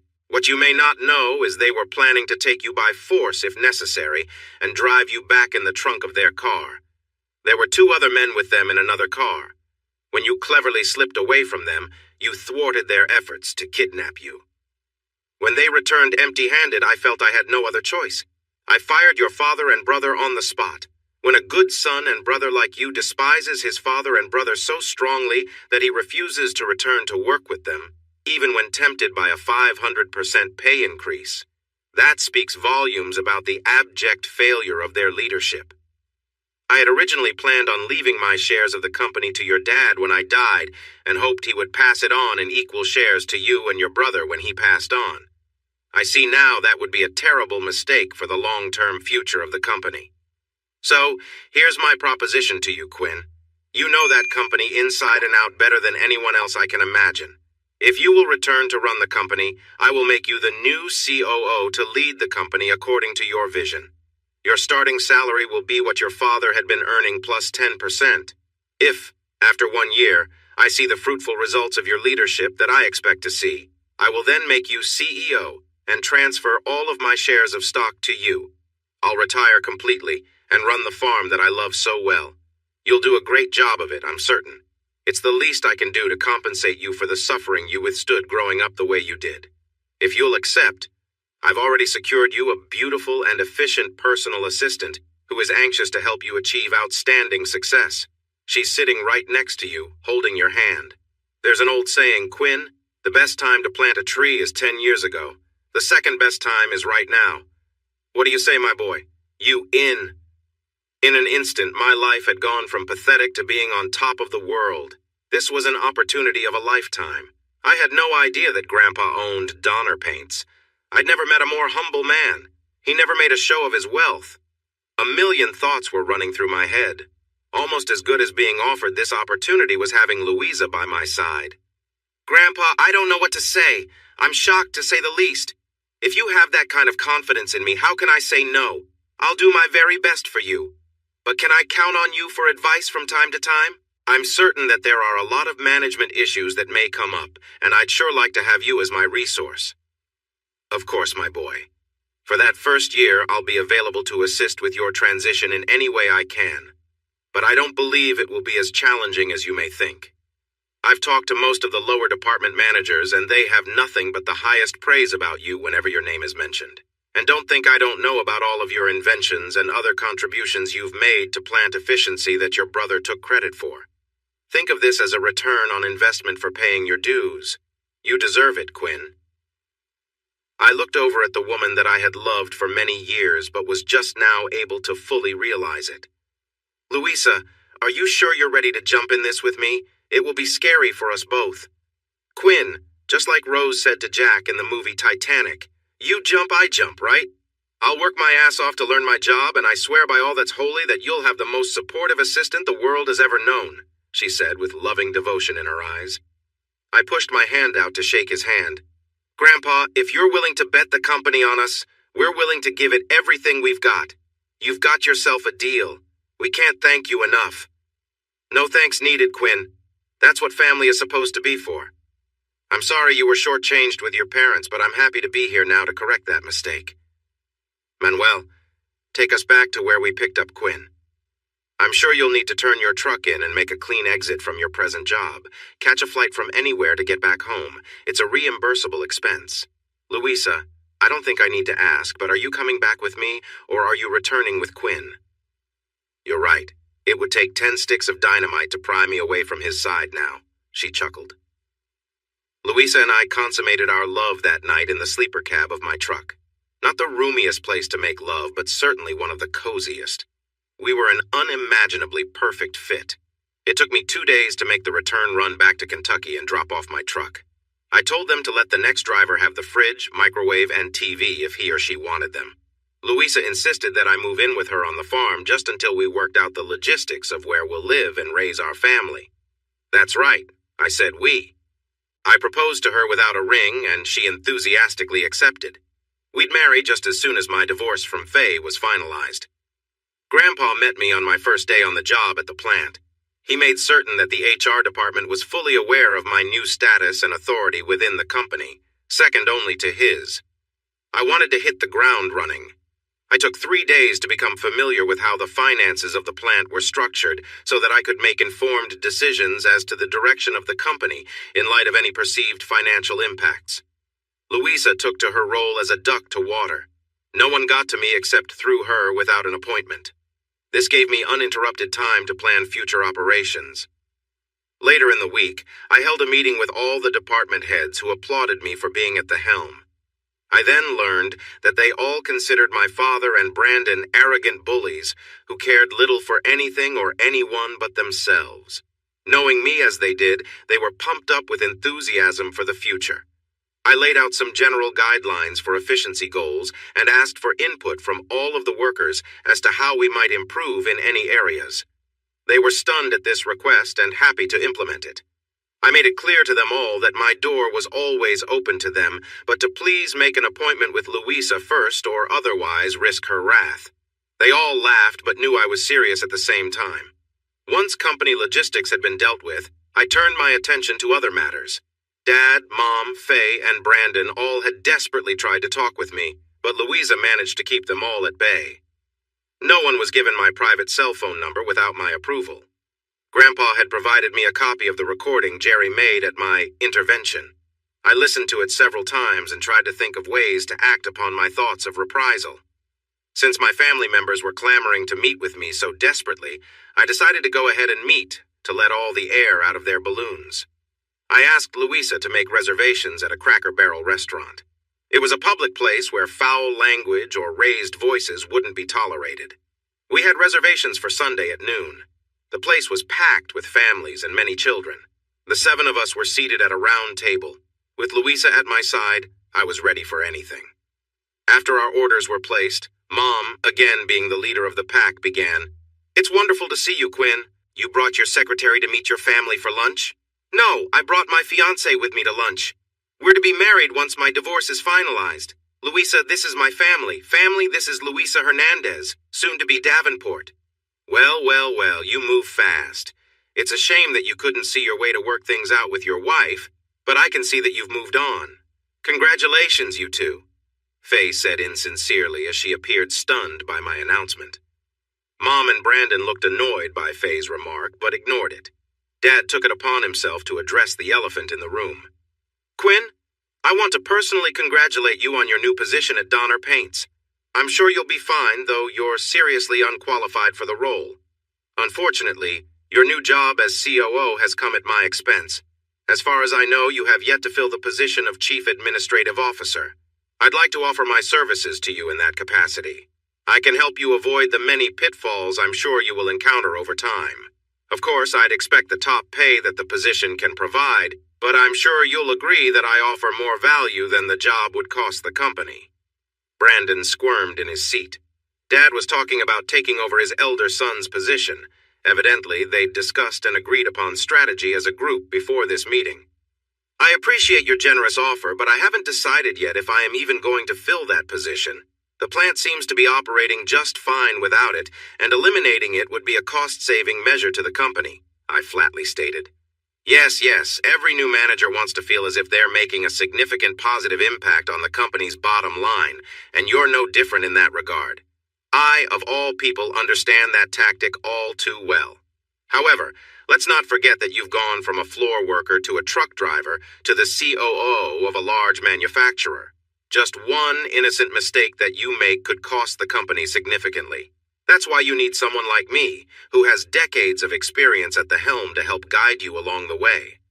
Plus, I think you owe me after the underhanded way you talked your grandfather into giving me the boot and letting you take over. You must admit, that's just not right, Quinn. Think about it, Dad politely demanded. I hear what you're saying, Dad, but I fail to see how I owe you anything on a professional working level. I didn't talk Grandpa into anything. I had left the state and was on the other side of the country running away from all of you with no plans to return. Grandpa is the one who found me and persuaded me to return. He then informed me that he had instructed you to pay Brandon and me the same annual wages, yet compared to him, I was grossly underpaid the entire time I was employed while you were COO. But that's different, Quinn. Surely you have to concur that a 4-year degree in business administration from GWU warrants a much greater salary than a 2-year mechanical certificate from a local community college, he reasoned. Under normal circumstances, I'd agree with you, sir. But these were not normal circumstances, were they? For one thing, I desperately wanted to attend GWU as well, but you and Mom shot me down. I now know that it was because Mom wanted me to stick around as her daughter, but that's an excuse, not a reason. Secondly, Grandpa told me you were to pay us both the same wages regardless. I've got him on speed dial if you need to be reminded of what he said to you. Damn it, Quinn! I lost my job! My whole career has gone up in flames because of you. I've had several interviews, but no one will give me a second look. It seems a good reference has not been given when they contact HR about me. I instructed HR to pass on an assessment of your performance based upon comments from the managers who worked under you. I had nothing to do with a single comment they made. Quinn, son, please. I took out a second and third mortgage on our house and property to bankroll home improvements and phase arrangement with us on your behalf. We're falling short of our financial obligations. We won't be able to honor our commitment to Faye if you don't help me. Your grandfather has informed me that if you're able to successfully run the company for a year, he will transfer ownership of his stock directly to you. Brandon and I will be locked out in the cold from our rightful inheritance. I was counting on my birthright to bankroll our future. Without your help, we'll lose the house, and Faye won't get the $2 million she's already been promised. You're destroying all of our lives in one fell swoop, Quinn. We raised you to be better than this. Show your family some compassion, he entreated. You mean like the compassion you and Mom showed me when I was unwittingly administered puberty blockers and female hormones? Or the compassion when you gave my brother a brand new expensive Corvette performance car for his graduation present while I received a 3-year-old used Nissan Versa? How about the compassion I was shown when you grabbed me and restrained me against my will when you tried to coerce me into your demented plans for my life? That kind of compassion, Dad? He had the good sense to look away. Mom resented my impertinence. Your father and I gave you life, Quinn. We raised you to be a better person than what we see here today. Person? You simply cannot bring yourself to call me a man to this day, can you? Yes, you gave me life, but ever since that day, it seems as though you've done everything possible to extinguish who and what I am. A man. I'm a man, Mom, whether you accept it or not. What about me, Quinn? Brandon blurted. I shared the love of my life with you. I gave you my daughter, for heaven's sake. Everything important to me I either shared or gave to you. I didn't hold you back as they did. It's not my fault that Dad gave you that Versa and not a car like mine. I didn't determine your rate of pay. Why are you punishing me along with them? If you hire me back in the Chief Administrative Officer position, the job I've held for years, I could help you grow the company according to your vision, Quinn. We could be the unbeatable team of the Davenport brothers, ready to take on the world. Yes, you gave me everything, ex-brother, except the truth. What you gave me was a pack of lies, which makes you a thief and a liar. You stole Jenny from me when we were engaged to be married and intentionally ruined our wonderful relationship. You stole from me an exclusive relationship with Faye, who purported to love only me. You stole the belief that I had a biological child and deceptively passed yours off as my own. You stole my thunder at work by taking credit behind my back for my efficiency improvements, claiming they were ideas that you had directed me to implement. I had no inkling you'd done that until Grandpa told me. You stole from me way more than you ever gave me, Brandon. He, too, had nothing to counter my assertions and grew quiet. Faye decided to make her plea. Quinn, honey, I want you to think about something. Think about the 15 blissful years we had as husband and wife before you discovered Brandon's involvement. Before you blew up our lives, weren't we both happy? I mean, genuinely happy? They were the best years of my life as well, Quinn. Not just yours. You may not believe that I could love you and still do what I did. You're wrong. I love you more than life itself. You ripped the heart out of my chest when you cast me aside so callously. I can't help but love you, damn it. You're too wonderful of a man not to. Listen to me, Quinn Davenport, and you listen to me good. I'll cast everything and everyone else in my life aside right now if you'll allow me to make you the happiest husband alive. I did it once before, and I can do it again. It will be just you, me, and Tamara, only the three of us like it was before. I'll disown Brandon and your parents forever if you'll let me be your everything again. Please, Quinn, please, she sobbed uncontrollably. Louisa was squeezing my hand so hard I thought she would break my fingers. I could tell that she was about to explode. I patted her hand reassuringly. She relaxed, realizing that I was not being swayed by Faye's impassioned plea. What fascinated me was Brandon. How on earth could he sit still after the woman he'd conspired to be with for years had profusely professed her profound love for me was beyond me. Was this all more staging for my benefit? Faye, your betrayal hurt the most. I had become accustomed to my mom, dad, and my brother's indifference to my feelings as I was growing up. I had learned to compartmentalize their behavior and inoculate myself against it, but you were the one person from whom I should have not needed protection. You made solemn vows to me before God and a host of witnesses, vows that you never intended to keep, vows that were never kept for a single day. I've got to hand it to you. You were one of the best call girls money could buy. Yes, I was happy because I mistakenly placed my trust and faith in you and in our marriage. You didn't simply fracture my trust in you, Faye. You annihilated it. It can never be restored. Since you have lied to my face ever since the day I met you, I will never believe another word you say. Talking to me is a waste of your breath. As if on cue, a tearful Faye reluctantly nudged Tamara with her elbow and nodded at her to address me next. Daddy, I'm so sorry I pushed you away when you and Mom separated. I'm ashamed of myself for acting like a spoiled brat. I was wrong. I love you, and I never wanted anything to come between us. You're the best daddy in the whole world, and I really mean that. Our families are struggling right now trying to make ends meet. I don't want to be a burden on anyone, so I was wondering, would you please take me back and let me come live with you and be your daughter again? I promise I won't be any trouble. You'll hardly even know I'm there. I looked at my former daughter who had clearly been coached. The four villains must either be more desperate than I had previously believed to sacrificially offer her to me this way, or they were scheming to plant a spy in my camp. That was unmistakably the case, and it angered me that they were coaching her on how to manipulate me. I'm sure you mean well, Tamara, but your real parents would be devastated if you were to ever leave them. As you know, I've introduced Louisa here as my bride Tobe. When we get married, we will be working on having a family of real children, just like you are to your mom and dad. I'm sure your real parents would never part with their real daughter. You're right where you belong. I could never live with myself separating you from them. I love you too much to ever let that happen. The group of five looked at me with contempt. The only one crying honest tears was Faye. She was an enigma to me. Could she genuinely still love me in some incomprehensible way? The situation in which they all found themselves was of their own making. Grandpa had fired my dad and my brother, his flesh and blood son and grandson. He'd have never done so unless he knew it was the right thing to do. If I were to hire either of them back for any reason, it would seriously undermine Grandpa's confidence in my ability to perform the job he tasked me with. A niggling thought planted a seed in the back of my mind. We finished our meal in silence. I'm certain I would have been yelled at by them under different circumstances, but decorum spared me. After finishing our meal, I stood and took Louisa's hand in mine. Believe it or not, I'm glad we've all had this chance to air our grievances. Now that we all know where we stand, Louisa and I will take our leave. Since you're all here at my invitation, I'll take care of the check. Please take your time. Louisa, shall we? We paid the check and left them there with their thoughts. Now that we all had the chance to openly express ourselves, hopefully their future urgency to communicate with me will abate. Besides, now I have several tasks to take care of. I instructed our HR department to treat Brandon the same as my father concerning recommendations. Any calls requesting references would not be met with appealing responses.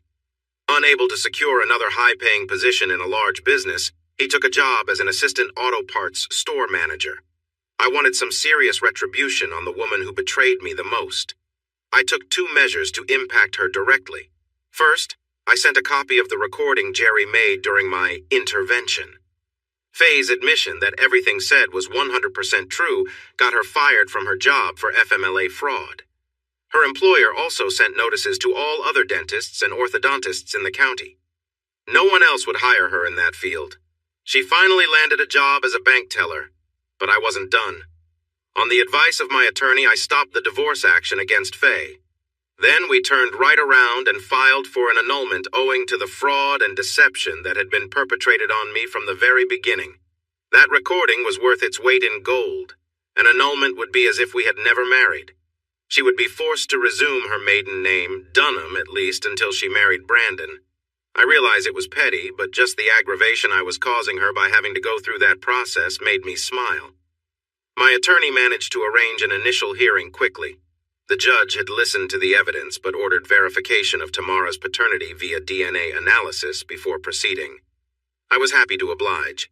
Dad remained unemployed, Mom had never worked, and Brandon had taken a huge cut in his income, yet neither had put their lavish homes up for sale.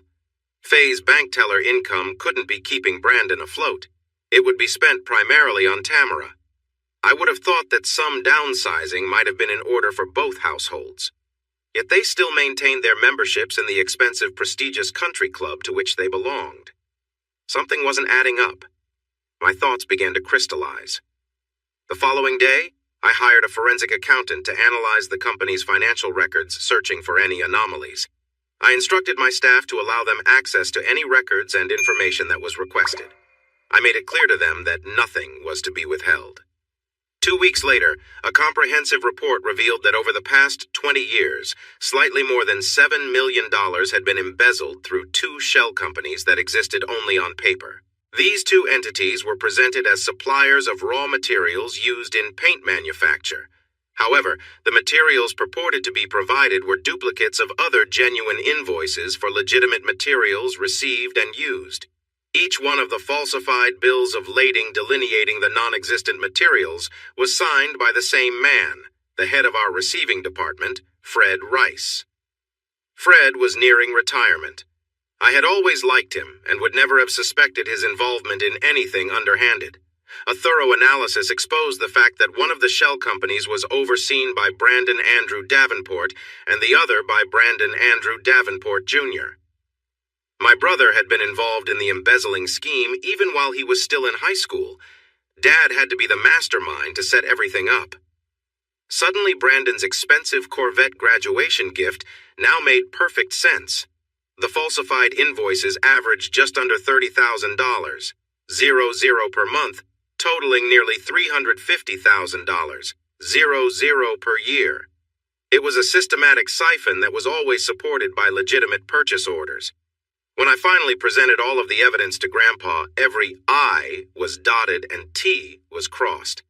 I didn't want him to think I was trumping up charges for petty retribution of any kind.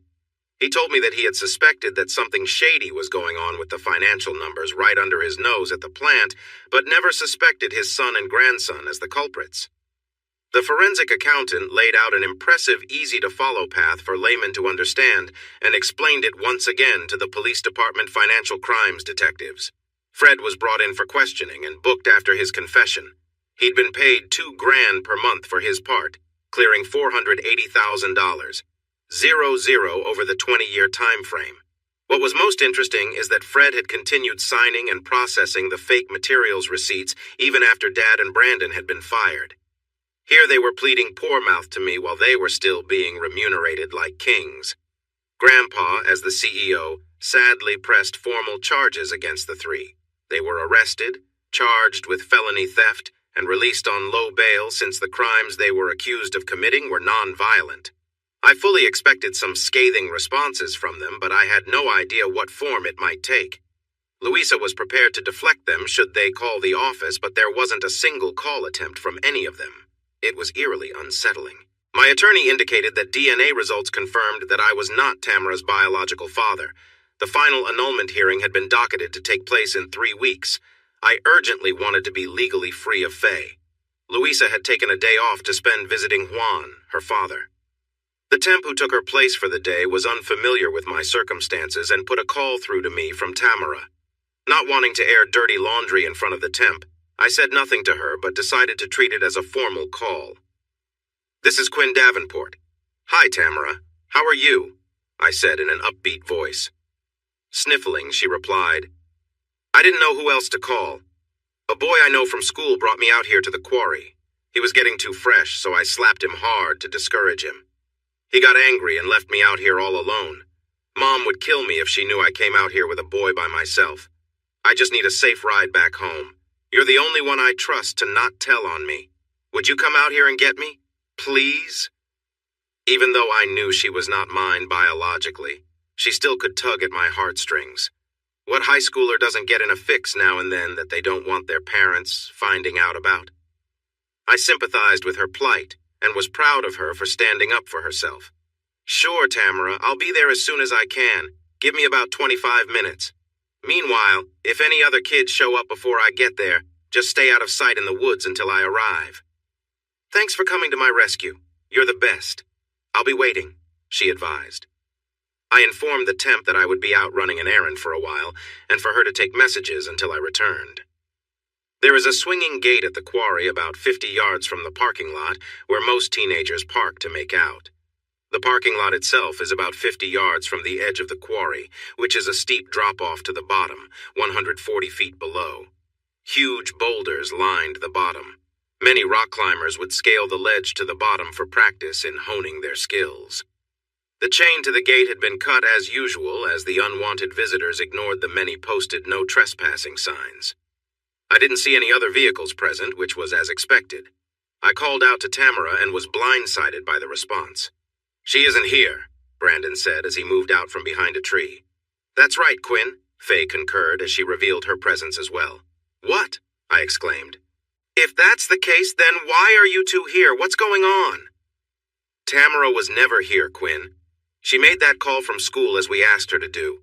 Faye and I just want to have a little talk with you and Grandpa to clear up some things and hopefully set a few things right again, Brandon said placidly. Look, all we want to do is talk, okay? Grandpa doesn't know the truth about what's going on. We want a chance to explain our side of the story. That's all this is, all right? Well, if you want to talk to him, why didn't you call him instead of dragging me out here? Grandpa isn't taking our calls because he believes we're on opposite sides thanks to you. But he'll take your call. That's why you're here. We want you to call him and ask him to come here to meet you so we can talk to you both. After we've said what we need to say, we'll leave you alone. Fair enough, Brandon said convincingly. I don't like being used like this. If you want to explain something to Grandpa, why not just send him a letter? That should work just as well.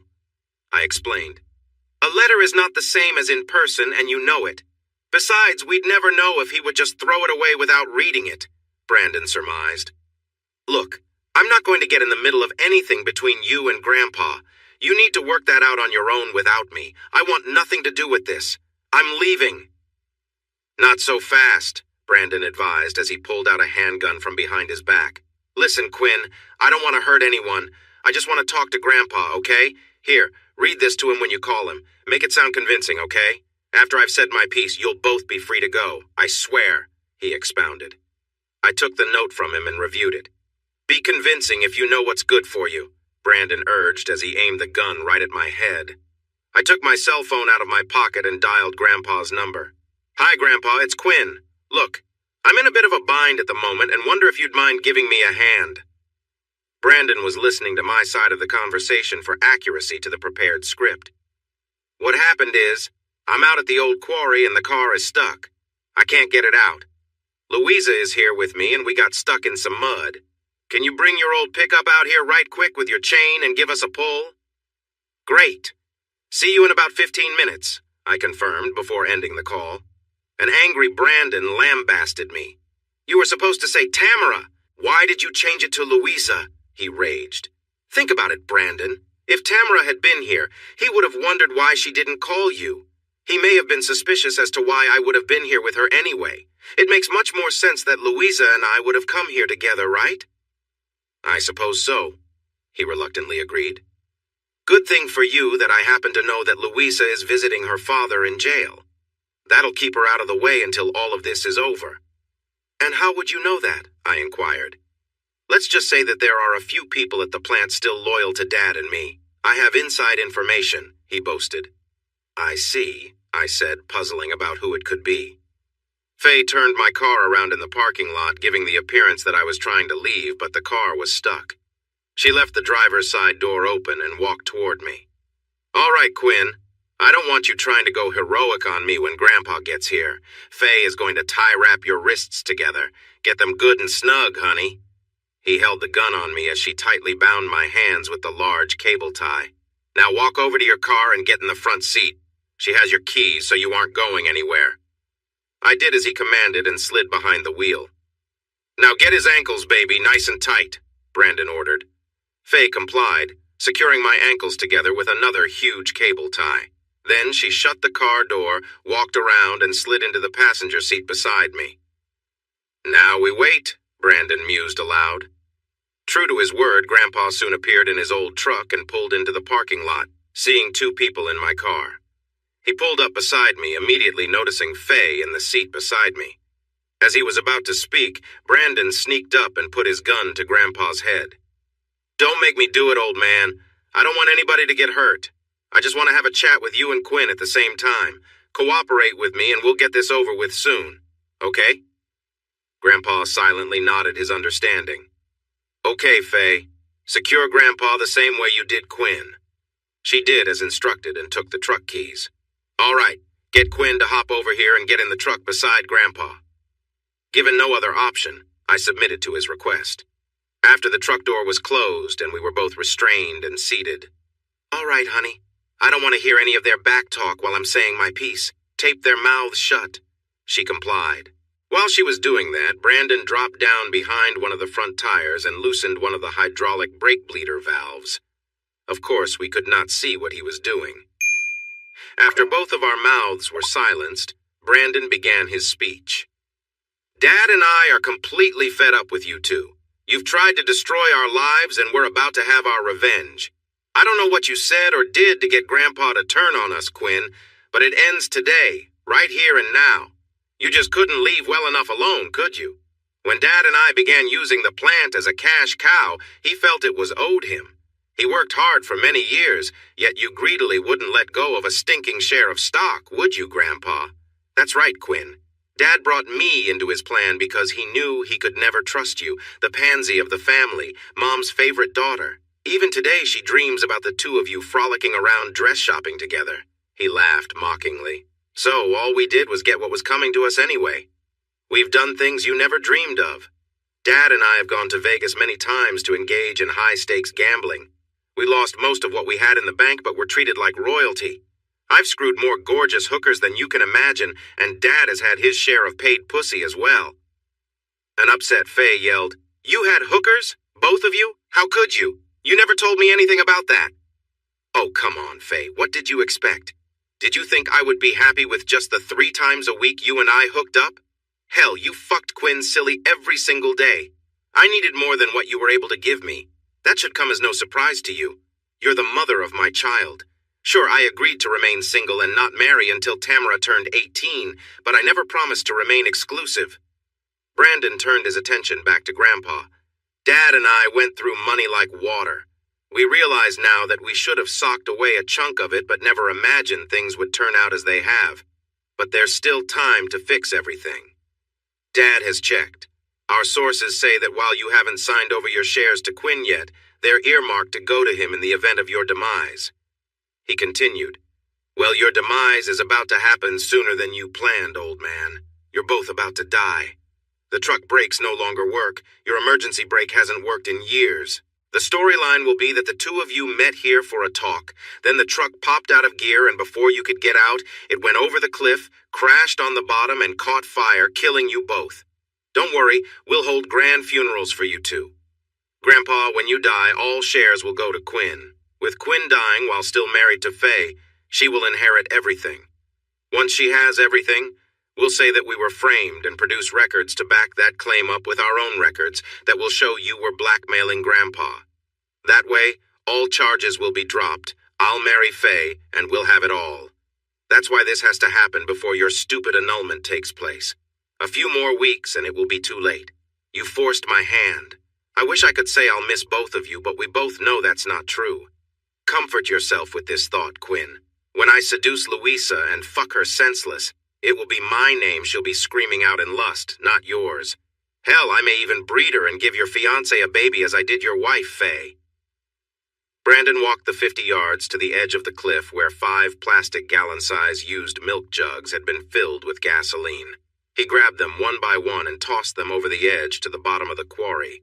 Each jug burst open upon impact, bathing the boulders below in splashed gasoline. He then lit a wadded piece of paper with a match and tossed it over the side.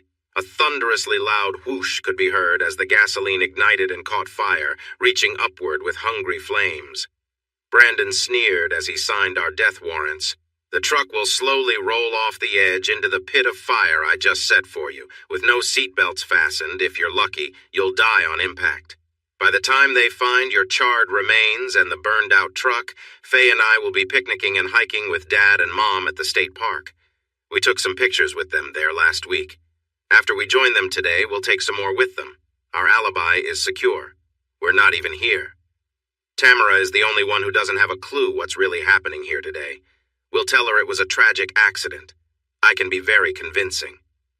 Grandpa and I struggled desperately against our bonds, but were unable to free ourselves. Brandon and Faye each had a large cloth that they doused with chloroform.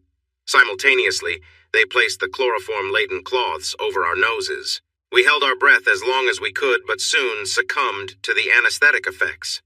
Grandpa fruitlessly blew the truck horn for a few seconds before passing out. Then everything went black for us both.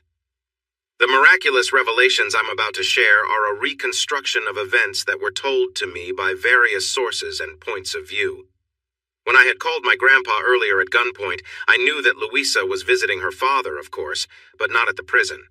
Her father, Juan Hernandez, had been released early from prison for good behavior that very day, and all three of them had returned to the farm to celebrate his freedom, a fact that Brandon and Dad must have been unaware of.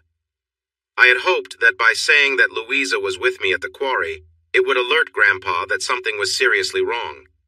Grandpa wanted to come alone to the quarry to meet whatever danger presented itself. There was no way in hell that Luisa wasn't going with him, and her dad wasn't allowing his daughter to be placed in harm's way unless he was there to protect her. Grandpa drove his truck and Luisa followed behind in her car with her dad as a passenger. She parked way back to avoid being seen and watched from a distance using binoculars. Brandon cut the cable ties from our wrists and ankles once we were rendered unconscious.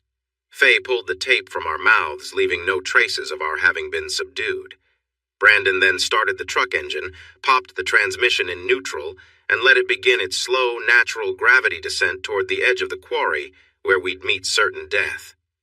There was just enough slope toward the edge to allow the truck unfettered passage to its ignominious end. Brandon walked away from the scene and was nearing the gate that he'd pulled closed to prevent intrusions. He called for Faye to join him as they had a long walk to where he'd concealed his car. Faye seemed stuck in her shoes. He yelled for her again to catch up with him. Then Brandon heard a twig snap, which made him turn his head.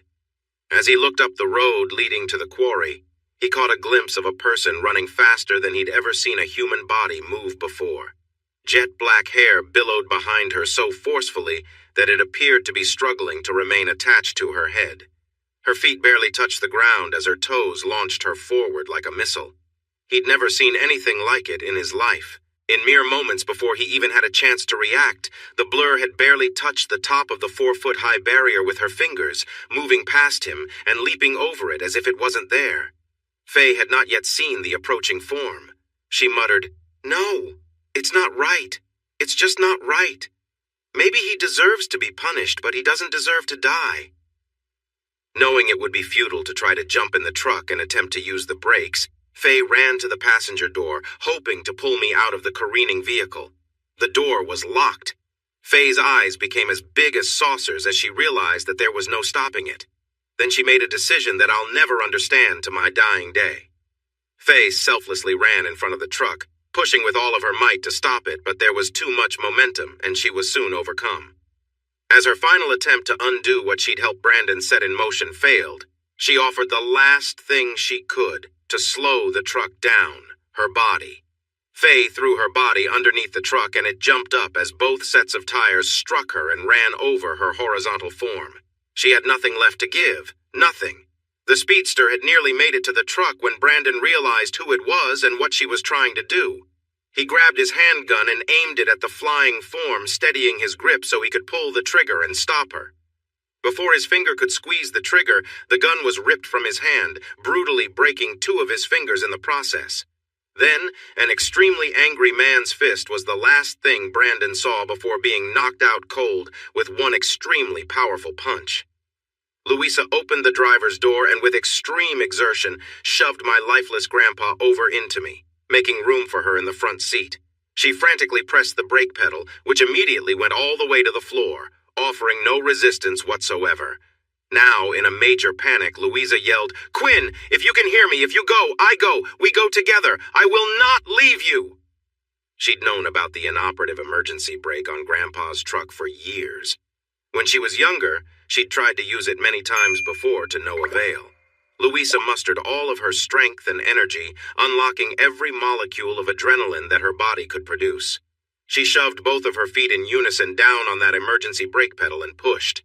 It was later said that the most ungodly groan ever heard escaped her as she gave her all to stop that truck. The front wheels slipped over the edge and dropped. What did Louisa do? Did she flee the truck? Hell no. She pressed and groaned even louder as incredible pain tore through her legs. Her muscles begged for her to allow them to collapse, but she would not permit it. Then, miraculously, the truck came to a stop.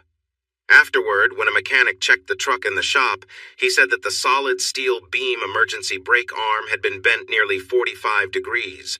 The pedal was all the way to the floor. He said he didn't have the strength to straighten it out nor bend it any further, even when using a pipe for leverage. Those emergency brake arms were manufactured much heavier duty in the old days. He had no explanation to offer as to how the hell Louisa did it. Faye, bless her heart, she was a mess. She spent 3.5 months in the hospital. When the truck wheels had run over her body, it slowed the truck down just enough to where Louisa had barely enough time to stop it before going over. But it took its toll on Faye. Her back was broken, and she would never walk again. She would recover but be wheelchair-bound for the rest of her life. When the ambulance and deputies arrived at the scene on the day of our attempted murder, Grandpa and I were treated at the scene and taken to the hospital for observation overnight. The uncertainty about the dosage of chloroform we had received concerned the doctors. We were released the following day. The sheriff's deputies were able to locate the bottle of chloroform used to subdue us, and the small box-end wrench that was used to compromise Grandpa's hydraulic brakes was found in Brandon's pocket with only his fingerprints on it. The gun he'd used to threaten us with was registered to Dad. Brandon's car had been located 1/4 mile away. The 4 adults were formally charged with attempted murder, conspiracy to commit murder, kidnapping, and drugging with intent to commit bodily harm. Faye testified against the other 3, and with her plea agreement along with my adamant recommendation, had all charges against her dropped. Many people say they'd lay down their life for someone they love, but precious few would actually follow through and do it. I'd had 2 women do just that at the same time. I would not have survived if either of them had not done what they did for me that day. Even though Faye had betrayed me in the worst possible way, she also willingly put her life on the line to save mine at the last moment. I didn't want her to spend years in prison. She'd be in a prison of her own for the rest of her life. My annulment sailed through the court without a hint of objection from Faye. I was a free agent. Louisa and I decided to wait until after all the legal family matters were settled before officially tying the knot. Tamara stayed with her aunt, Faye's sister, during the trials. She attended the proceedings, and her eyes were opened to their murderous plot. Tamara came to me sobbing uncontrollably after all the incriminating testimony had been given. "I'm so sorry, Daddy," she entreated.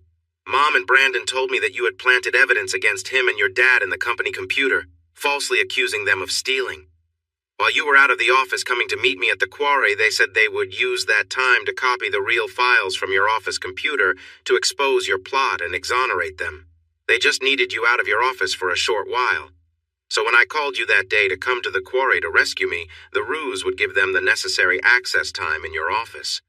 I had no idea they were lying to me, Daddy, I swear. I thought I was just helping them to clear their names. You were nearly killed, and I helped them do it. I never wanted you hurt, not for a second. I hate what they did to you. Please believe me," she bawled. My attorney successfully sued my parents and Brandon. They were forced to liquidate everything and ended up bankrupt with no other recoverable assets.